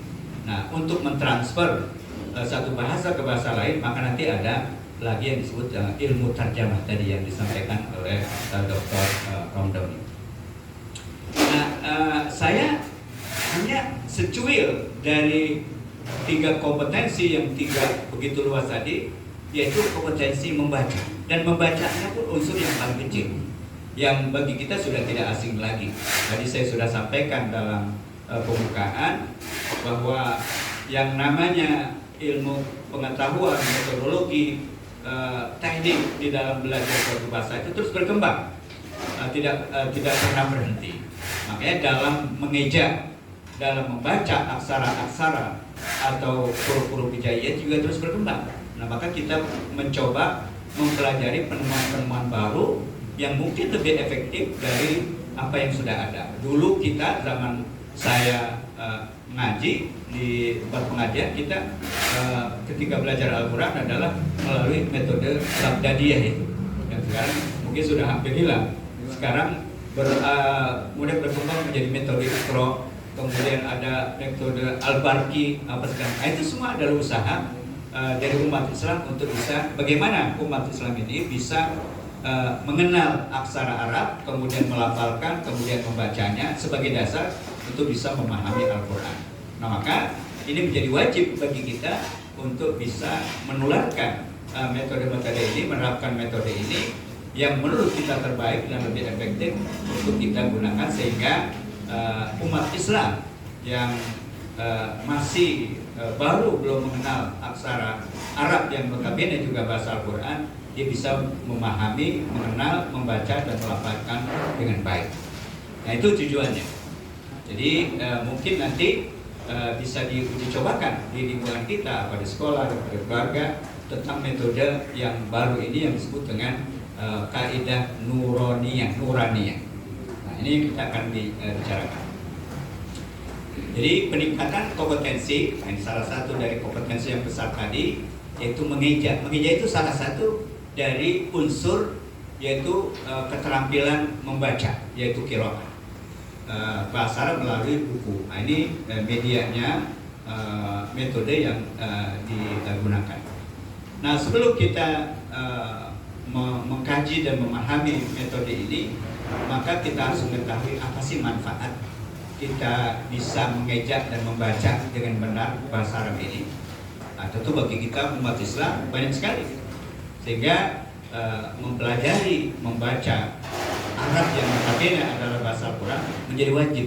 Bahkan Rasulullah menjelaskan kepada kita bahwa kita adalah orang yang terbaik, yaitu orang yang mau belajar dan mengajarkan Al-Quran. Khairukum man ta'allama Al-Quran wa 'allamahu. Dan tentu orang baru bisa baca Al-Quran kalau dia melalui proses dari awal, antara mengeja dan membaca itu. Nah, ini salah satu metode. Manfaatnya apa? Pertama, memudahkan membaca dan memahami Al-Quran. Jadi dengan kita bisa mengeja, sehingga kemudian bisa melafalkan bunyi-bunyi atau huruf Al-Quran itu dengan baik. Nah, yang pada gilirannya nanti akan mengantarkan kita untuk memahami Al-Quran. Kenapa? Karena Al-Quran itu hudal lil muttaqin, kan? Hudal lin nas. Maka dia tidak akan bermanfaat, tidak akan efektif kalau hanya sekedar bacaan saja. Dia tidak memahami. Makanya kita di satu sisi saat ini kan gembira gitu, begitu maraknya ma'had-ma'had, lembaga-lembaga yang mengadakan tahfidzul Quran. Bagus itu. Tapi apakah cukup sampai di situ kan? Ya tentu dia tidak akan berfungsi sebagai hudal linnas, hudal muttaqin kalau tidak dilanjutkan dengan pemahaman apa yang dibaca. Nah, jadi itu faedah yang pertama yang kita mulai dari nol tadi, yaitu mengeja dan melafalkan bunyi-bunyi bahasa Arab. Kemudian yang berikutnya adalah komunikasi dalam ibadah. Karena kita tahu dalam Islam itu bahwa ibadah kita, terutama ibadah mahdhah atau ibadah ritual seperti sholat misalnya, itu dilakukan dengan menggunakan bahasa Arab kan. Nah, nggak boleh kita menggunakan bahasa lain selain bahasa Arab dalam beribadah, terutama ibadah mahdhah seperti sholat. Seperti yang pernah terjadi di mana di kita, di Jawa Tengah atau di mana. Jadi ada suatu aliran menyimpang sholatnya, karena katanya tujuan sholat untuk mengingat Allah. Kalau nggak paham apa yang harus diingat, maka diterjemahkanlah apa bacaan sholat. Nah, itu tidak demikian. Oleh karena itu, maka dengan kita bisa mengeja, bisa membaca, bisa memahami, maka komunikasi kita dalam ibadah semakin khusyuk, semakin intens, semakin khusyuk. Kemudian berikutnya, jadi mudah membaca, cepat, memperluas pengetahuan. Otomatis kalau kita bisa membaca simbol-simbol Arab, bahasa Arab, baik bahasa Al-Quran atau bahasa lain, sudah barang tentu itu menjadi kunci kita mengetahui berbagai macam ilmu pengetahuan. Kemudian berikutnya adalah kalau kita mampu mengeja, mengucapkan dan berbahasa, itu menjadi peluang karir. Ya. Udah barang tentu para ustadz, para kiai kan nggak lepas dari kriteria harus bisa baca Arab kan, baik itu Al-Quran, Sunnah, hadis maupun kitab-kitab gundul. Tanpa dia memiliki kemampuan mengeja dan membaca dan seterusnya, maka tidak mungkin dia bisa meniti karirnya dalam bidang agama maupun bidang bidang ilmu lain yang terkait dengan bahasa, yaitu dalam konteks ini bahasa Arab. Jadi peluang karir. Jadi bayangkan tadi misalnya saya di samping dosen itu yang formalnya, saya sebagai penerjemah resmi tersumpah. Mulai tahun 2008 saya mendapat sertifikasi penerjemah. Nah itu luar biasa manfaatnya, karena mungkin di Jakarta masih bisa dihitung dengan jari penerjemah yang resmi punya sertifikasi, sehingga bisa digunakan dalam forum-forum internasional. Makanya hampir seluruh presiden saya pernah terjemahkan. Jadi dari mulai Gus Dur, kemudian Bu Mega, Pak Jokowi, Pak SBY, saya pernah datang ke istana untuk menerjemahkan, khususnya kalau ada tamu-tamu dari luar negeri. Begitu juga kalau ada interaksi antara DPR dengan duta besar. Nah itu klaim saya selalu digunakan oleh DPR. DPR untuk bisa tahu tarifnya berapa. Itu 1 jam 1 juta. Jadi kalau 1 hari kemarin konferensi internasional antara MUI kemudian dengan Rabitatul Alam Islami, itu 2 hari saya dipakai. Coba bisa dihitung 2 hari berapa gitu. Itu hanya untuk memotivasi, mendorong bahwa segala macam kalau kita tekuni itu akan menjadi profesi yang menguntungkan. Nah, jadi itu. Kemudian memperkuat koneksi dengan umat muslim dan koneksi internasional. Nah, ini juga penting kalau kita menguasai bahasa. Meskipun kita tahu yang namanya bahasa itu tidak luput dari apa yang disebut logat atau lahjah atau dialek.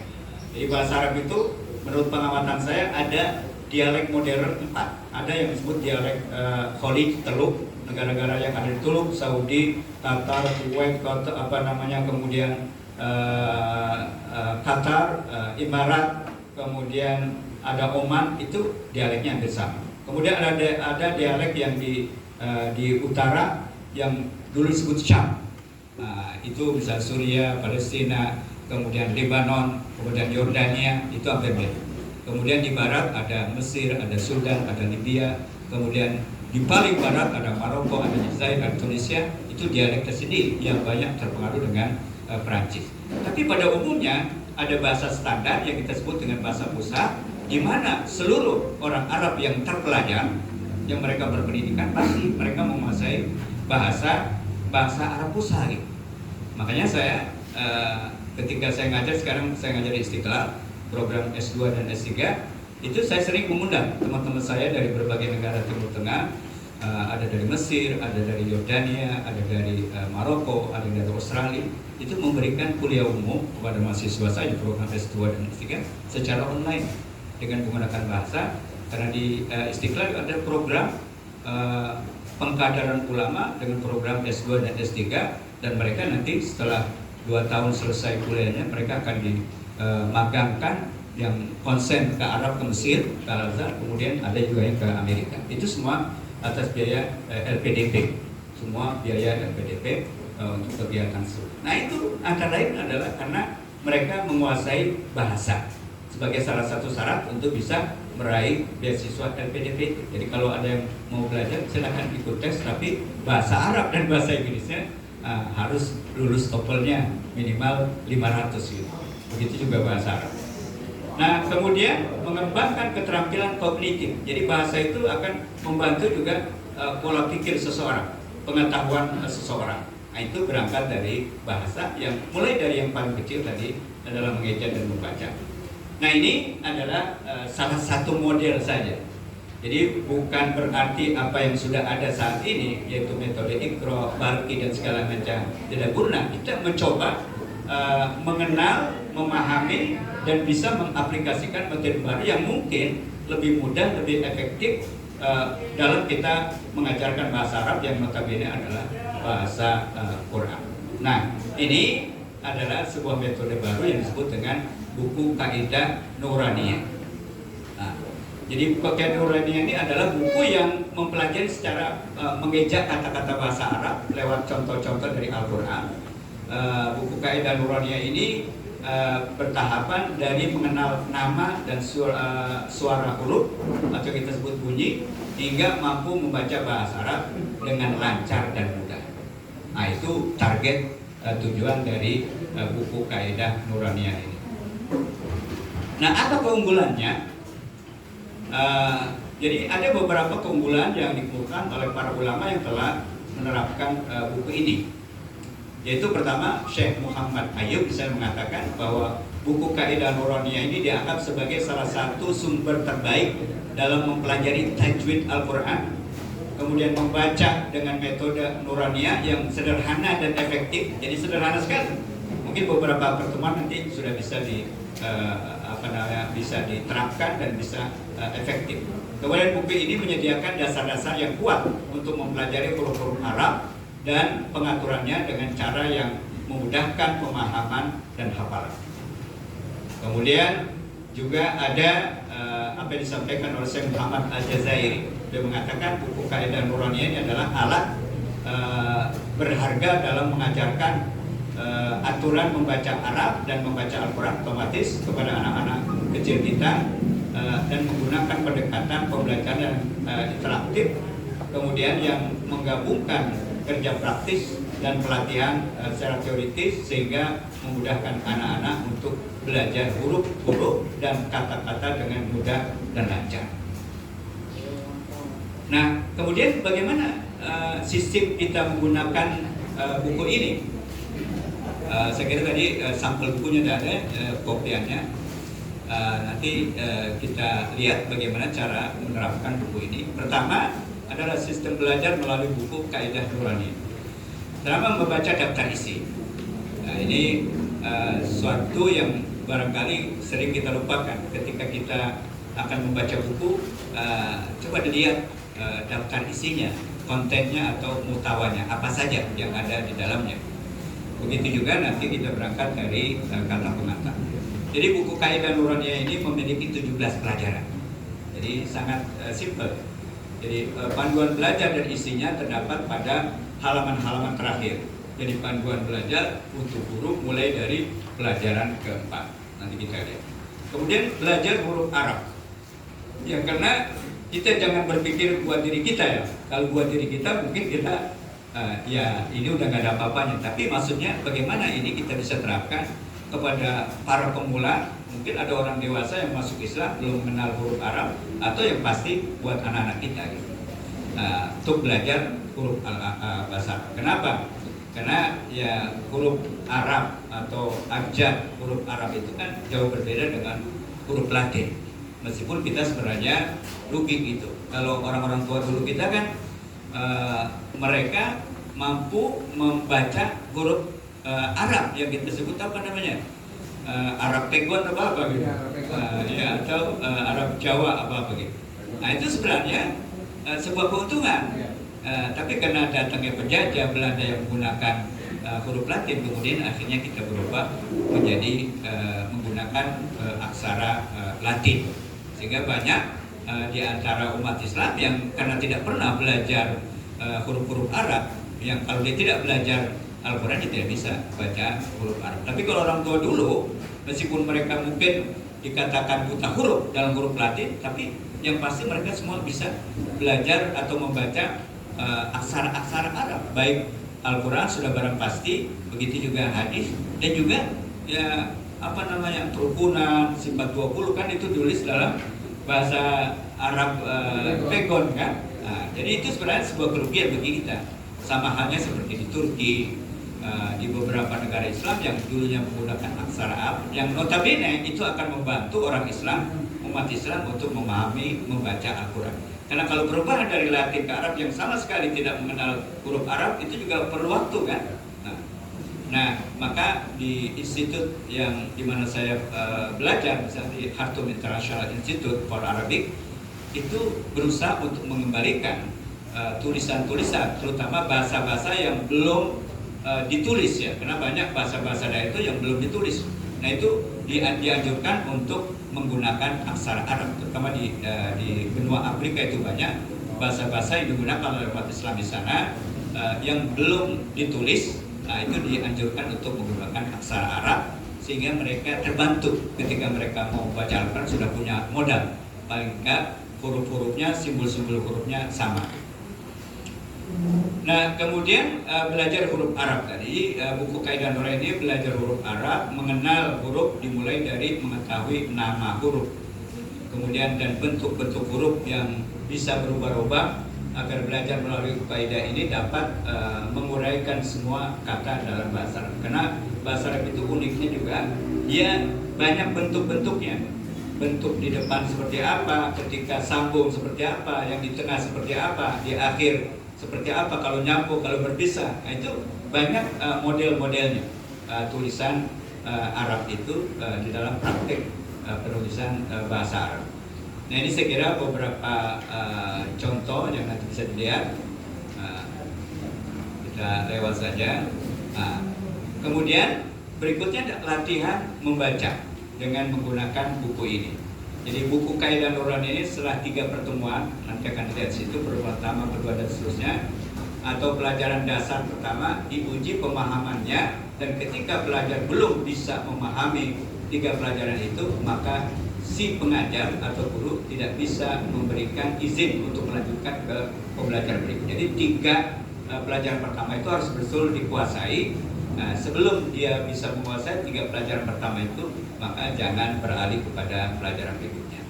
Kemudian berikutnya adalah fokus pada tajwid. Jadi buku Kaidah Nuraniyah ini banyak catatan tentang tajwid, bahkan yang belajar buku ini dengan tanpa sadar bisa mempraktekkan tajwid. Terutama tadi makharijul huruf, pronunciation, dalam pelafalan itu harus perhatikan 14 bunyi atau 14 huruf yang tidak ada dalam bahasa Indonesia. Karena kalau bunyi-bunyi atau huruf-huruf yang ada di bahasa Indonesia atau bahasa ibu kita itu sudah dapat dipastikan siswa tidak akan salah dalam melafalkannya. Tapi bunyi-bunyi yang mutasyabihat, yang mirip, yang tidak ada dalam bahasa ibu kita tadi seperti saya jelaskan ada 14 jumlahnya, itu menjadi fokus sehingga siswa ketika dia sudah mengenal simbol bunyi dan dapat melafalkannya sesuai dengan makharijul hurufnya dan juga panjang pendeknya, tasdidnya, itu mereka akan lancar. Karena bahasa Arab itu mempunyai karakteristik yang tidak ada dalam bahasa lain, yang hanya ada pada bahasa Arab. Misalnya tadi makharijul huruf, ada 14 bunyi yang tidak ada dalam bahasa ibu kita. Yang kedua adalah tentang syaddah atau tasdid atau huruf double. Iyyaka na'budu wa iyyaka nasta'in. Itu tidak ada dalam bahasa kita. Mau kemana? Bisa nggak ada kan? Kita bilang iyyaka na'budu wa iyyaka nasta'in, itu bisa terpengaruh dengan bahasa Indonesia. Iyyaka na'budu wa iyyaka nasta'in, udah kurang hurufnya kan. Nah, kemudian juga dalam bahasa Arab ini juga nggak ada dalam bahasa ibu kita, yaitu panjang, pelafalan panjang yang kita sebut dengan mad. Nah itu seringkali kita mengabaikan panjang huruf mad itu karena dalam bahasa kita nggak ada. Jadi kalau bahasa Arab kaifa haluk, kalau kita baca kaifa haluk kan udah kurang itu satu huruf kan. Jadi panjang itu menjadi sangat penting sehingga seringkali mahasiswa kita itu dan juga siswa itu tidak tepat melafalkan mad. Nah kenapa? Karena terbiasa. Contoh nama-nama misalnya yang berasal dari bahasa Arab, seringkali kita salah menulisnya. Misalnya Khadijah, kemudian Fatimah, Aisyah, Mahmud. Coba anak-anak suruh tulis itu, pasti banyak yang keliru nulisnya. Karena dia menulis apa yang dia lafalkan, apa yang dia dengar, yang salah itu. Misalnya kalau kita Aisyah atau Khadijah atau Fatimah, itu seringkali madnya, alifnya hilang. Kenapa? Karena dalam pelafalan kita nggak ada. Nama kamu siapa? Fatimah. Ada nggak begitu? Namanya Fatimah. Terus siapa namaku? Khadijah. Nggak ada. Khadijah gitu kan. Mahmud gitu kan. Nah, padahal itu ada satu huruf yang disebut mad. Nah, itu seringkali kita mengabaikan, menganggap remeh. Nah, padahal itu satu bunyi yang kalau tidak dibaca itu menjadi kurang. Nah, apalagi dalam sholat misalnya Fatihahnya kan banyak sekali itu mad gitu. Di samping tadi aswat atau bunyi yang tidak tepat. Nah, maka dengan belajar dengan metode ini diharapkan anak-anak kita itu mampu melafalkan simpul-simpul bunyi bahasa Arab itu sesuai dengan makharijul hurufnya, termasuk juga mampu menguasai tentang karakteristik bahasa Arab yang tidak dimiliki oleh bahasa lain, yaitu di samping tadi aswatnya, kemudian juga al-madnya, kemudian asyaddah. Itu adalah merupakan ciri dari bahasa Arab yang tidak ada dalam bahasa ibu kita, yang harus menjadi perhatian dan fokus kita ketika kita mengajarkan anak didik kita atau siswa kita, anak kita dalam belajar bahasa Al-Quran. Nah, ini misalnya ada sekaligus ketika belajar huruf hijaiyah itu bisa ada huruf al-khalqiyah, al-huruf syafawiyah, kemudian ada huruf lisaniyah. Nah, sekaligus menjelaskan tentang makharijul huruf, pronunciation, dari mana bunyi itu keluar. Kemudian juga ada sekaligus juga diajarkan secara teori praktis mengenai yang kita sebut dengan tajwid, huruf iqlab, huruf idgham dan seterusnya. Kemudian juga kategori huruf ada syamsiyah, ada qamariyah, yang itu akan berpengaruh di dalam pelafalan alif lamnya. Alif lam syamsiyah yang tidak terbaca ketika diwasalkan, sedangkan ada huruf-huruf qamariyah, alif lamnya dia terbaca di awal, di tengah maupun dari tempat lain. Nah, kemudian yang diperlukan dalam setiap pembelajaran itu adalah tadrib, latihan.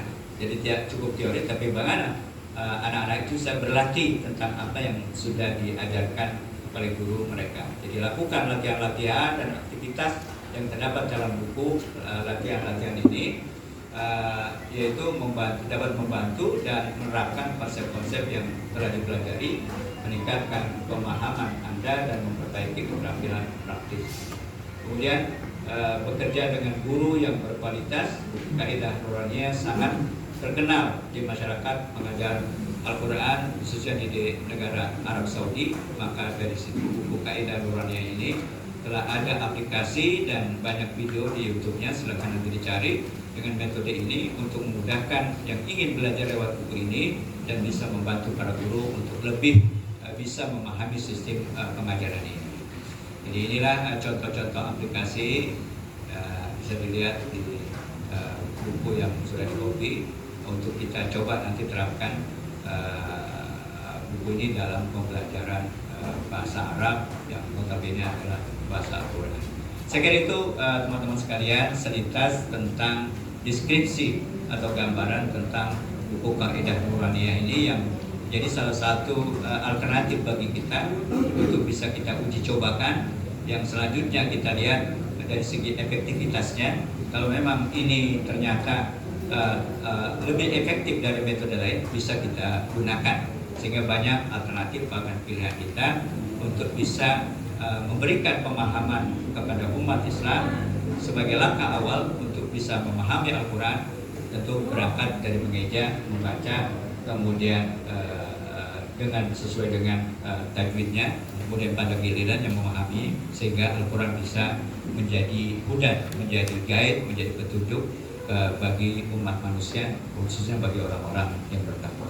Saya kira itu yang bisa saya sampaikan. Terima kasih atas perhatiannya. Selamat menguji cobakan di lingkungan masing-masing. Kalau ternyata efektif, maka itu menjadi pilihan buat kita untuk bisa memberikan kemudahan bagi generasi berikutnya untuk mempelajari Al-Quran. Terima kasih atas perhatiannya. Kurang lebihnya maaf. Billahi taufiq wal hidayah. Assalamualaikum warahmatullahi wabarakatuh. Waalaikumsalam warahmatullahi wabarakatuh. Terima kasih banyak kepada Dr. Ahmad Muradi yang telah memberikan banyak sekali ilmunya ya terkait cara praktis terakhir ya. Nanti di sesi ketiga ngobrol-ngobrol biasa aja ya, gitu ya. Diskusi. Praktis gak mau sambil makan, boleh. Praktis ya. Ini kalau sudah jadi duta Arab ya kayaknya harus Sesi ketiga ini langsung Ustadznya sangat buku ya? gitu.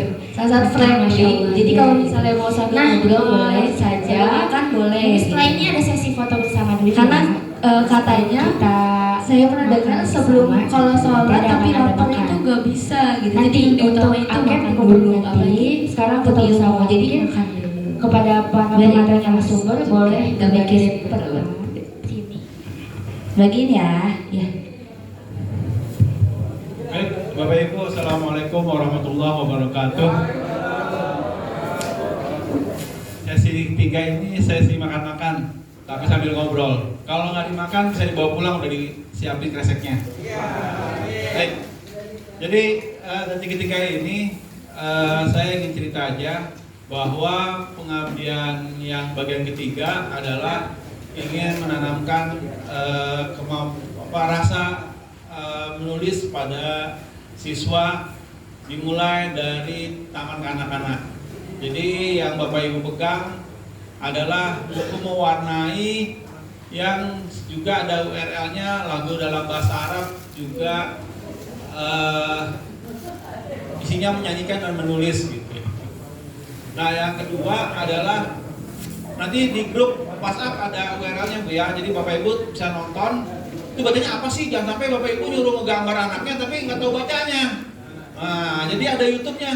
Nanti tinggal nonton. Ya, jadi sambil nonton anaknya sudah mewarnain. Kalau belum puas bisa ngeprint sendiri. Jadi materi yang Bapak Ibu pegang sudah dikasih soft copy-nya. Jadi kalau ada butuh anaknya, Pak saya mau ngeprint lagi nih, mau warnain lagi, print lagi, mau warnain, print lagi, seperti itu ya. Nah, itu untuk anak-anak yang hendak ingin mewarnai.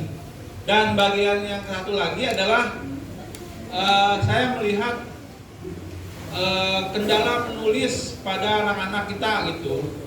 Ternyata saya berusaha menyimpulkan manfaat buku garis 3 yang selama ini kita gunakan ya. Ternyata bisa dibantu untuk menulis huruf hijaiyah. Makanya pada bagian buku kedua yaitu menulis huruf hijaiyah ya dengan buku garis 3. Jadi kalau Bapak Ibu lihat, nah itu juga bisa membantu. Nah, mengenai pembagiannya kok tidak berdasarkan alif kata sampai selesai gitu.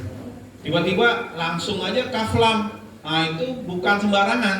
Nah, kita punya kaligrafer internasional Pak Sirojudin. Dr. Sirojudin memang ahli kaligrafi dan memang sering menjadi juri internasional. Dan bab-babnya seperti itu, gitu. Ya. Jadi bagian babnya dimulai dengan alif lam kaf. Alif lam kaf. Kemudian ada lagi dilanjutkan dengan batasa ya. Jadi pembagian itu bukan sembarangan saya hendak membagi gitu, tapi memang ada rujukannya. Nah, di sini kami menawarkan, langsung aja nawarin gitu. Kalau memang ada sekolah yang ingin dipakai untuk sekolah, nanti kita siapin buku covernya, kita kasih PDF-nya, jadi nanti Bapak Ibu tinggal nyetak buat sekolah supaya beli siswanya. Ya kan? Ayo wajib tulis nih. Wah, nanti belakangnya ada giniannya. Ada bacanya, kerjasama UNJ dengan sekolah Bapak Ibu. Nah, jadi nggak usah malu-malu, Pak, saya mau dong Pak, sekolah saya ini. Buat dibagi-bagi, tenang aja, nggak ada hak ciptanya. Ya, jadi nanti akan dikasihkan softcopy-nya. Kalau perlu akan kasih covernya. Pak, nih yayasan kami ini nih. Kasih ke grup, kita balikin. Silakan pakai print. Kalau emang nanti mau ada percetakan yang menyiapkan, ya alhamdulillah. Pokoknya kita mah hanya memfasilitasi agar kalau yang sebelumnya diminta kita untuk latihan terjemah, kemudian sebelumnya lagi melatih membaca, dan sekarang latihan nulis. Nah, jadi anak-anak ya telaten gitu. Jangankan untuk yang SD SMP, kuliah aja yang sekarang mahasiswa saya tulisannya nggak baca sama saya. Kenapa? Ya karena modulnya ini nggak ada gitu. Makanya sekarang entah itu nanti di SD, MI, diwajibin aja. Ayo selesaikan. Kenapa? Biar dapat nilai. Kenapa? Ikutin aja gak susah dia. Jadi garis 3 itu kalau pembagiannya yang tipis kecil di tengah untuk kepala, shot, dan sebagainya. Nah yang lainnya itu untuk sampai ke atas kayak to, lam, kaf, dan yang ke bawah untuk jim dan shin dan lainnya.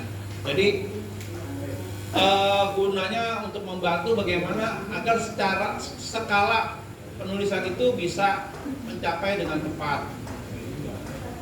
Jadi itu tujuan awalnya mengapa kami untuk sesi ketiga itu intinya mengajak Bapak Ibu kalau memang nanti Pak tolong Pak bikinin dong covernya gitu. Dan juga ini Bapak perlu tahu kalau kita lihat kalau di staples itu dia udah urutannya halaman depan dan terakhir. Jadi kalau staples tengah ada kayak buku. Nah, jadi nanti juga akan kami siapkan format yang seperti itu. Jadi nanti pas cetak bilang, Pak ini tolong bikin fotokopinya belak balik ya, biar nanti pas staples pas tengah-tengah ada jadi buku seperti itu. Ya, jadi kalau bagian yang ketiga nggak usah pakai angket lah. Udah depan mata udah kelihatan, konsentrasi udah buyar. Udah buyar dan iya.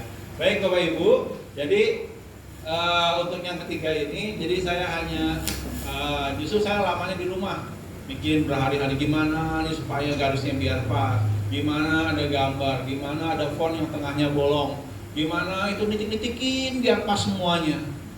Nah, jadi sekarang Bapak Ibu tinggal bagaimana coba meningkatkan gimana sih supaya kamu nulis bener, apakah dengan cara ini bisa atau tidak. Nah, silakan kita di WA Group. Makanya ada WA Group itu sebenarnya sudah kumpulan dari kegiatan UEJ sama Forsila, Aktuali sama Prodi, ada lagi Forsima. Nah itu terus gitu, produk-produknya, karyanya akan dikumpulkan. Jadi kalau emang mau kumpul tangan silakan. Kalau ada waktu ada informasi mau ikut gabung juga boleh. Seperti itu. Baik Bapak Ibu, ke depan lagi. Nah, sini aja. Ya.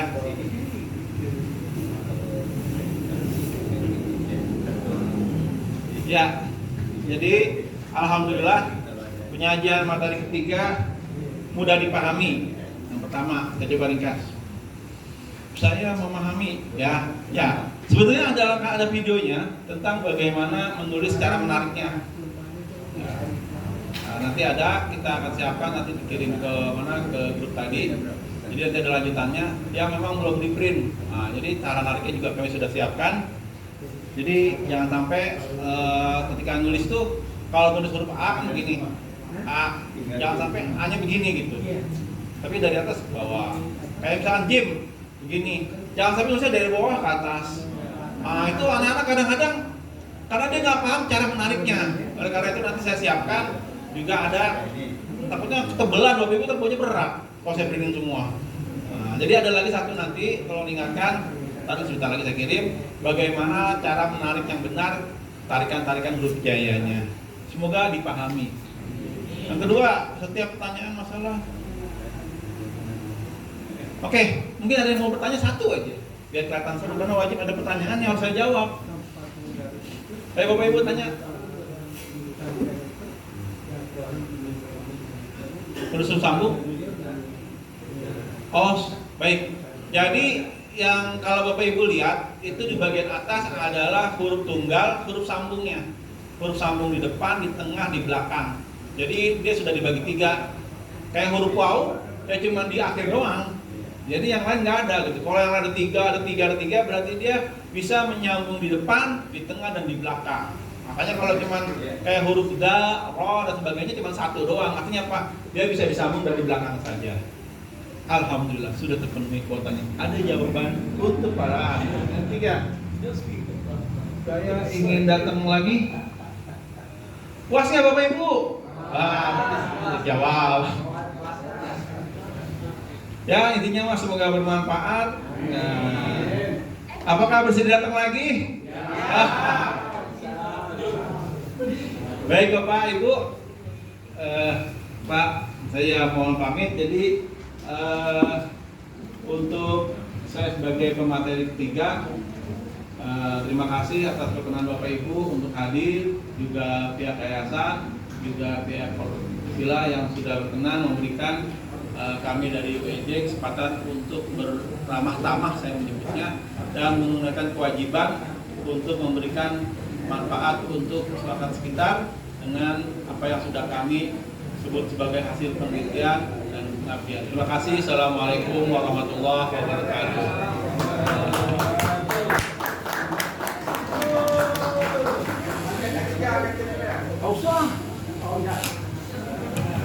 Waduh, sangat singkat padat ya. Alhamdulillah. Kayaknya diantaranya itu yang bapak ibu-ibu seneng tuh yang singkat ya. Ya Allah, nggak apa-apa. Yang penting ilmunya. Sekarang waktunya mau makan, mau dibawa pulang aja. Oke, kalau gitu kita beranjak ke acara selanjutnya agak. Ya, nanti angketnya dikumpulin depan aja ya, sambil ngambil piagam atau sertifikat dari keikutsertaan di seminar ini gitu. Nah, selanjutnya adalah pembacaan doa.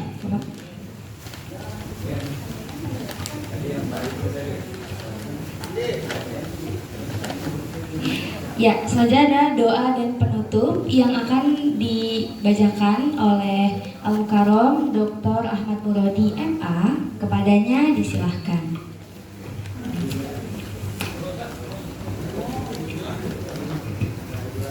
Bapak-bapak, ibu-ibu, sekali lagi kami ucapkan terima kasih atas partisipasi kehadirannya. Mudah-mudahan menambah ukhuwah di antara kita dan memberikan motivasi dan dorongan kita untuk terus belajar dan mengajar.